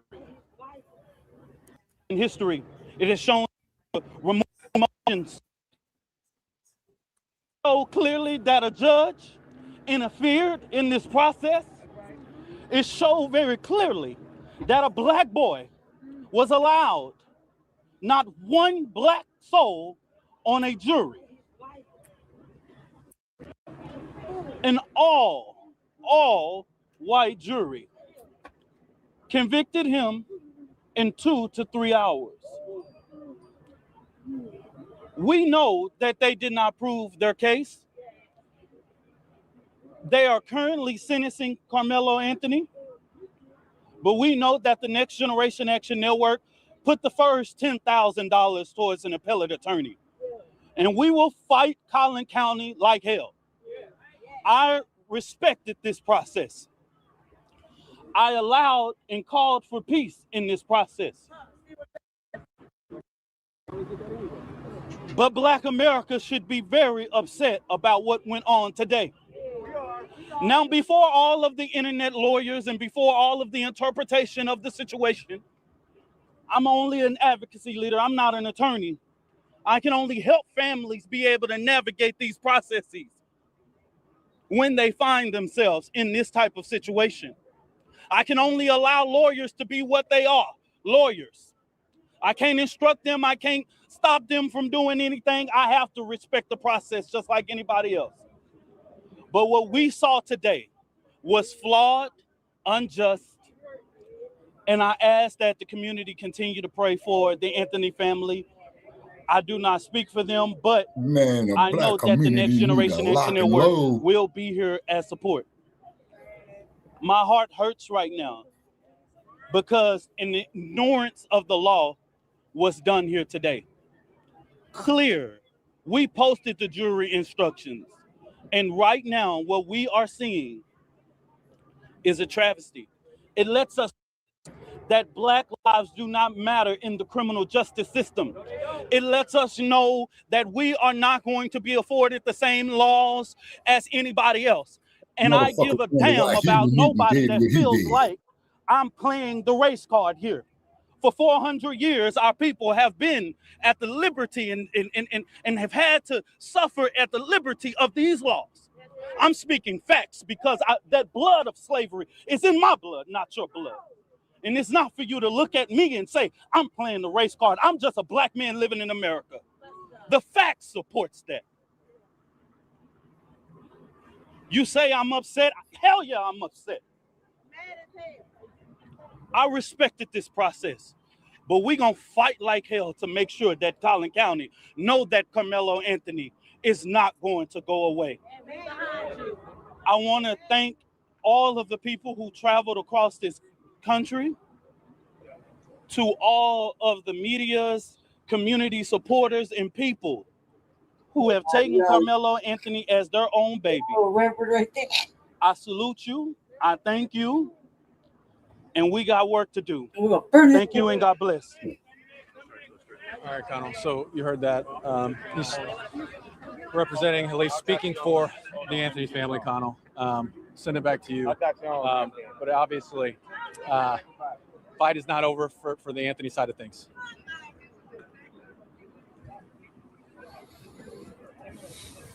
What's the NY, man? Where's the fucking? We'll stay here with the News Nation feed. Just listen in. Black reputable bit. Okay, so it looks like the News Nation reporter here is going to be moving on over. Let's in 1992. keep audio down here a little bit as we pay attention to some This of is the no scenes here justice. outside of the Collins County Courthouse, where, of course, Karmelo Anthony was just found guilty in the murder of Austin Metcalf. Here you see another angle here of the crowd. We want to get to some of the reaction online. We want to give a voice to our commenters who are joining us. You can use Hey JB or Hey Josh with your comment. We can then see your comments on our screens here in the Stream Center. So if you would like to share an observation, if you'd like to share your opinion, if you'd like to share a message of support or a message of a message that doesn't have support, whatever you are trying to vocalize and want to be heard in this moment, you can use Hey JB or Hey Josh in the chat on TikTok Live, Facebook Live, YouTube Live, and it pops up here on our screens in the Stream Center. Josh, clearly things are quite emotionally charged here outside the courthouse, but so far it would appear that we do not have any incidents. There's a heavy law enforcement presence there to make sure that things do not escalate and do not become their own story here outside of the courthouse where the law is broken. So that there's clearly a lot of emotions running high here. We're hearing from, of course, a lot of the people outside of the courthouse that are against this decision, but we haven't heard from the people. There were people before this verdict was read aloud. There were people carrying around signs in support of the Metcalf family. We haven't heard any interviews from that side. So right now it's just a lot of anger and frustration, especially from what you heard right there, Representative from the Karmelo Anthony family, putting into words not just how people here in Texas are feeling, but how Black Americans are feeling across the country right now. Yeah, and I mean, we're seeing that across our chats, Facebook, YouTube, and TikTok, and that's what we alluded to. We said, listen, a verdict is going to come down one way or the other, and the opinions are going to be strong regardless of the way that this goes. Obviously, the question of the jury, the representation in the jury is one of the matters that are coming to the front. Yeah, so we have this be comment very here strong. from Neville. Again, you can use Hey JB or Hey Josh with your comment, and it populates on our screen here in the Stream Center. I'm not sure what's happening here. Everyone's got cameras out. Everyone is trying to record and document this event or even live stream the event from their own phones. Nevis says, hey, JB, are there any comments from the victim's family? We haven't seen anything as of yet. So what can happen after a decision like this is that you might have family members come outside of the courthouse, lawyers come out of the courthouse, and of course you have that post-verdict press conference. Sometimes it's formally set up and they have a time and they say to meet here. Other times it's just kind of the press and cameras, know what they're doing now, don't bombarding you, people as they focus. Go from their from the courthouse to their vehicles. They're getting ready to mobilize. Are there any National comments? Not yet, but we have multiple camera feeds from outside the courthouse, so we're paying attention to everything, including this interaction here. Just going to bring this up for a second. Viewer discretion is advised, by the way. You mentioned that earlier, but this is clearly a situation where we have to pass along. You might see or hear anything at any moment. So let's listen in here for a moment. Freedom of fucking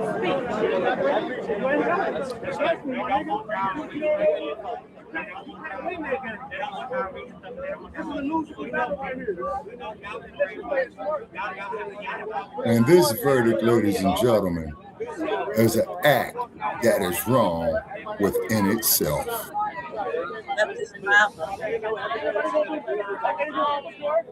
This was an act that was wrong within itself. That young man should be walking out that courthouse as a free man.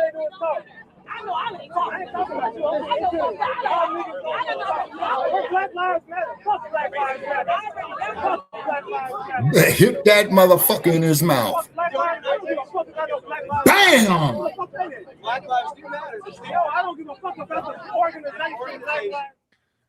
things are and clearly my fist would have been bouncing off his quite fucking volatile dome. outside of the courthouse right now, as you're hearing sides exchange their I think it's particular really, viewpoints on the verdict. Look, Black Lives Matter. as we understand it, there's a lot still happening in court right now. We're going to break that down here in just a second.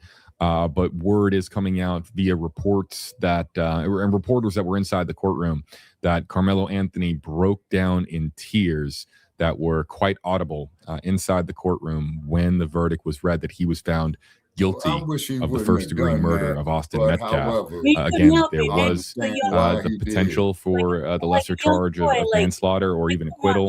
I think that most law experts were going to point to the possibility of it being either manslaughter or murder. But that was the emotional reaction that apparently was quite easy to hear in the courtroom from the row of reporters that were there in the courtroom. So word is just coming out now, Josh, about what that moment was like as the verdict was read aloud. Yeah, and you can only imagine, specifically from our perspective, right? Because, and we've had this conversation before, whether or not cameras should be in the courtroom. In this scenario, there was not. And so everything we're getting out of the courtroom right now is word of mouth. We're getting it from reporters and from viewers that actually sat in the courtroom. No matter what actually happened in there, you can 100% be sure it was emotional, it was charged, and a lot of those emotions are now carrying out into the crowd as they react to the verdict in the same way that it was reacted to in the courtroom. So now the sentencing phase, of course, takes center stage, and we find out more about what that sentence will be, facing anywhere from 5 to 99 years in prison, or in essence in life in prison. We had a question out of the comment section earlier, somebody asking how long it took the jury to deliberate. I think it was just under 3 hours. Is that right? 2 hours, 51 minutes. Jesus. 2 hours and 51 minutes. If you take the time of... That's nothing. It's like they didn't even think about it. That's long enough to have a sandwich and a bag of chips and to go pee. You know what I mean? Like, really, that's nothing. That's no time at all. That's like a lunch break. Well, then we just had Keith Harris has joined us. Keith, you were in the courtroom when the verdict came in and also during the punishment phase. Just walk us through what you saw and heard. So as they were bringing everyone in, they brought the Metcalf family in first, and then they brought the Anthony family in, and then the general public. Everybody had a seat. The judge brought the jury in. One thing that I noticed just as an attorney looking at the jury as they were walking in, they weren't looking at the defendant. And usually from a defense standpoint, if they're not making eye contact with your client, I kind of assume that this probably wasn't going to be a good verdict for the defendant. They did find him guilty of murder. The judge took a little bit of a break. He held Mr. Anthony's bond insufficient, which means that he goes into custody. They took him away for a little while. When the verdict was read, looking at the Anthony family, they seemed pretty stoic at first, but you could clearly just tell by the verdict. I mean, both families have been affected by this, and both families became pretty emotional. They were holding it in as best they could, but you could hear emotions just on both sides, and you could see relief, and some of the Metcalf family rubbing each other's backs and hugging each other. They took Mr. Anthony away while the defense team, Toby and Mike, got to talk to him in the holdover. And then they brought him back whenever they were going to start the punishment phase. When Mr. Anthony came out of the holdover, you could tell he looked pretty shocked, just really like just a stunned look on his face. They sat him down. They brought the jury in.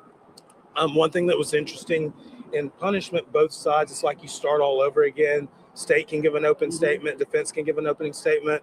Bill Worski waved open, which means he wasn't going to give one. Mike Howard then waved open. So Mr. Worski, the burden's on the state for punishment. He rested. He didn't call a witness or anything like that. And so then what happened was Mr. Howard had an opportunity. He called, I believe, Miss Hayes, which is Karmelo Anthony's mother, and he asked her maybe 4 or 5 questions, finding out that Mr. Anthony's her oldest. She had indicated, he's my oldest, my firstborn. She said, I'll always love you. Clearly emotional. After that, Mr. Howard passed her as a witness, allowed Mr. Worski to ask her a couple questions. And I think he asked her 2 questions. He said, you know, at the end of the day, you love your son. She agreed to that. And he said, and your son will always be a part of your life, and always you'll be able to see him. So obviously setting up the argument that she, no matter what happens in this case, she's still going to have a son that's living a relationship with him and get to see him. And so after that, he was done. Mike Howard then rested in punishment. Bill closed in punishment. Mike closed. And so now they're just preparing the charge for closing arguments for punishment. So I think that they'll argue today, and we could see a verdict today. What do you make of that? What do you make of only one witness being called and the defense not presenting anymore? Do you think that they have an inkling of what this jury might be thinking? I mean, that's kind of hard to predict as a lawyer, but it is a little stunning that they only called one character witness. Yeah, you know, it is a little surprising. I think my read from this is just, I think the attorneys are just letting the case speak for itself. I think that instead of calling a bunch of witnesses, you know, Mike Howard did ask Miss Hayes, do you think your son's remorseful? And she said, yes, I absolutely know that he's remorseful. I know that he's sorry that this happened. And I think that they're just going to let the case stand on itself. I mean, I think you can get in the weeds and you can call a bunch of stuff and make this longer and longer. But at the end of the day, I think that both sides kind of just want to see Mr. Anthony's sentence for this case and this case alone. What do you think convinced this jury that murder was the appropriate verdict here? You know, I never want to question a jury's verdict. I think that they really did look at the facts of the case. And I think that at the end of the day, I'm assuming that they just couldn't get past that lethal force for the force that was used towards Mr. Anthony. And I think, you know, I was surprised at the time period that it took them to get there. But again, I think that to me, it seems like they didn't struggle at all with those questions or going to a lesser or anything like that. So I think that they pretty much were able to resolve that. Were you surprised by the prosecution's decision not to put more witnesses on the stand, or do you think there could have been some sort of an agreement about how this part was going to go? In punishment? Right. You know, I just think that at some point the family's going to get to give a victim impact after the verdict on punishment. So I would assume Bill's just going to let them say their piece then. I think probably in guilt innocence that the jurors have already heard the effects of probably the family and what this has done to the family and things like that. So I just do think probably from a professional standpoint, I just think that these attorneys are just saying, look, we could get in the weeds, we could call a ton of people, we can be here for longer and things like that. But at the end of the day, I don't know if it's going to make any other difference. And I think that they really are just saying, these are the facts of the case. And I would assume that Bill's going to get up there and argue and say, look, you've heard the facts of the case. And that's what your punishment verdict's going to be, is you tell us what you think of this offense and what you think of these facts and what your verdict is. What would you expect to see in the punishment charge? The range is, you know, there was no evidence of sudden passion in punishment or anything that would lower the punishment. No, that's to be exactly what it is. 2 to It's 20 a if there was racial sudden issue. passion.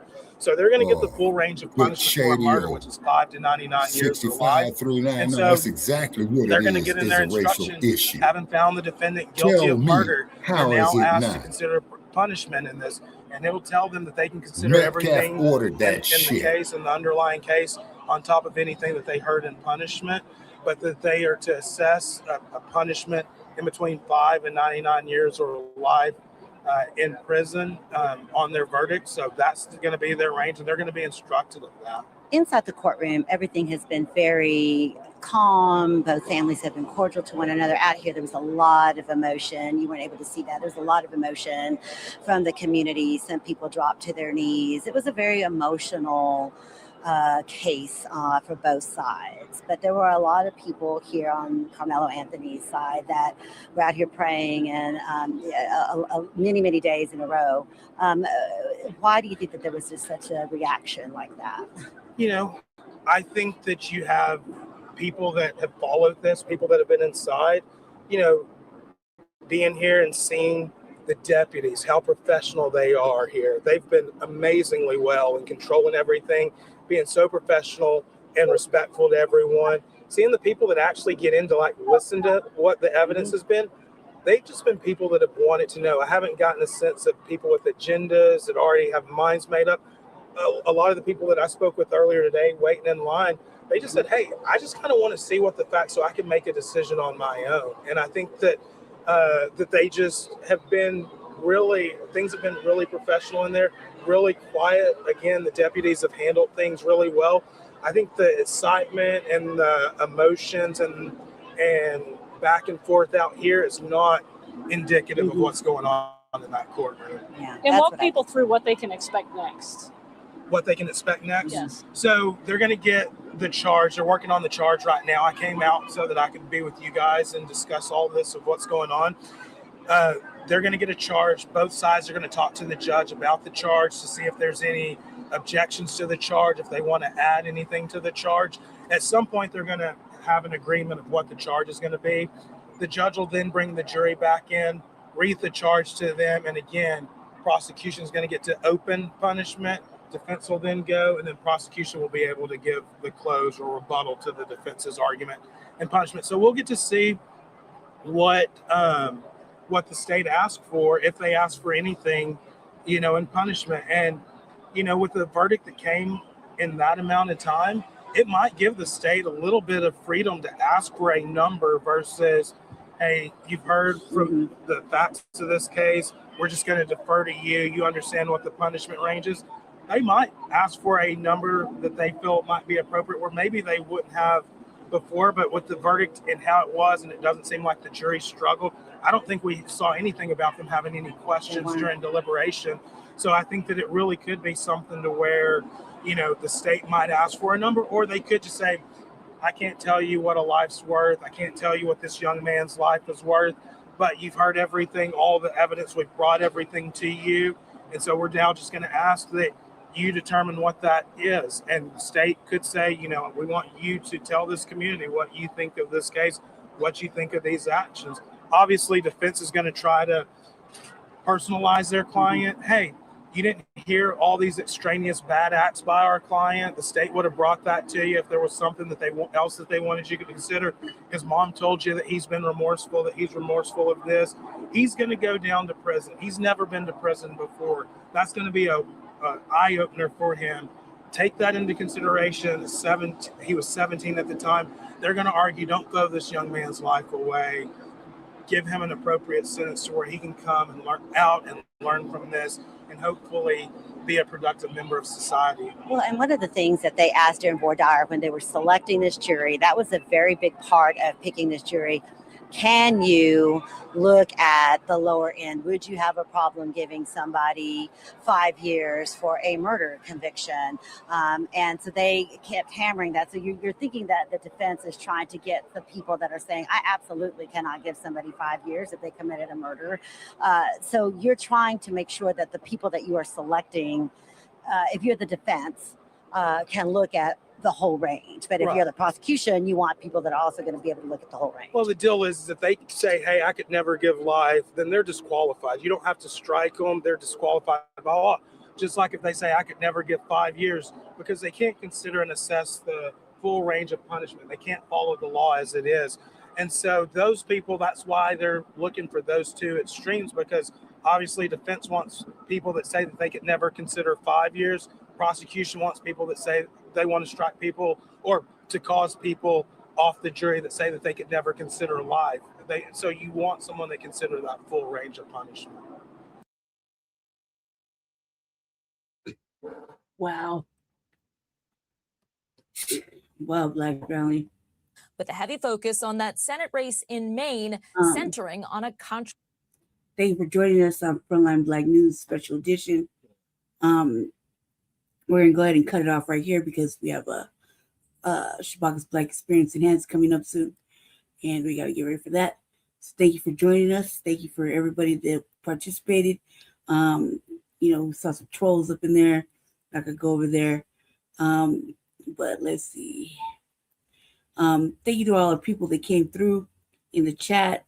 Thank you to MD, Shabaka, April Showers, and No, not music. What was this? Hurricane Music. Yes. Thank you for coming up. Thank you everybody for showing up. Thank you, Shabaka. See you in a little bit. Right. Cut this off, and we'll see you, Shabaka, in a little while for in about an hour. In about an hour. Okay. Yep. All righty. Okay, ladies and gentlemen. Okay, thank you, Lady Che. This is Shabaka St. Corey of Shabaka's Blacc Experience Enhanced. Okay, we're going to be discussing the Atlanta child murders of 1979 to 1980. Quite naturally, of course, with our lead story tonight is the Karmelo Anthony situation. So after we discuss the Atlanta child murders, we're going to blend in the continuation of the Karmelo Anthony situation as it is unfolding, because this situation is ludicrous, okay? There's no way in hell that Karmelo Anthony should be going to jail. He should have been acquitted. The fucking judge in this case should be disbarred. The district attorney in this case should be fucking disbarred. Governor Hot Wheels needs to sign an immediate, what do they call that there, Brother Che, a pardon, if I got it right? Yep. Yeah. Okay. Metcalf started this shit. And to Metcalf's family, fuck you. To Karmelo Anthony's family, as best as we could, we most definitely gonna keep the young man, in our prayers, and we're gonna monitor this case, because this is a miscarriage of justice. The goddamn district attorney in this case should be disbarred. The fucking judge should be disbarred. And any goddamn Texas state legislature that supports this verdict needs to be fucking recalled, including you too, Governor Roll Aids. You see, this is ludicrous. And plus that, we built your goddamn country, okay, through free labor. Karmelo Anthony was a great student in school. All he wanted to do was get up out the rain. So the Metcalf boys, going to be rough and tough and play macho and all that shit. Aaron Metcalf got. Yep. We're gonna go. I was talking to Jesse. We gotta go, but we'll see you in a little bit. Thank you, everybody. Stay black, stay dangerous, and see you soon. See you in a little bit, Shabaka. Okay, and also to all you fucking trolls out there, you're welcome to come over there to Shabaka's Blacc Experience Enhanced, okay? Go to the Shabaka's Blacc Experience Enhanced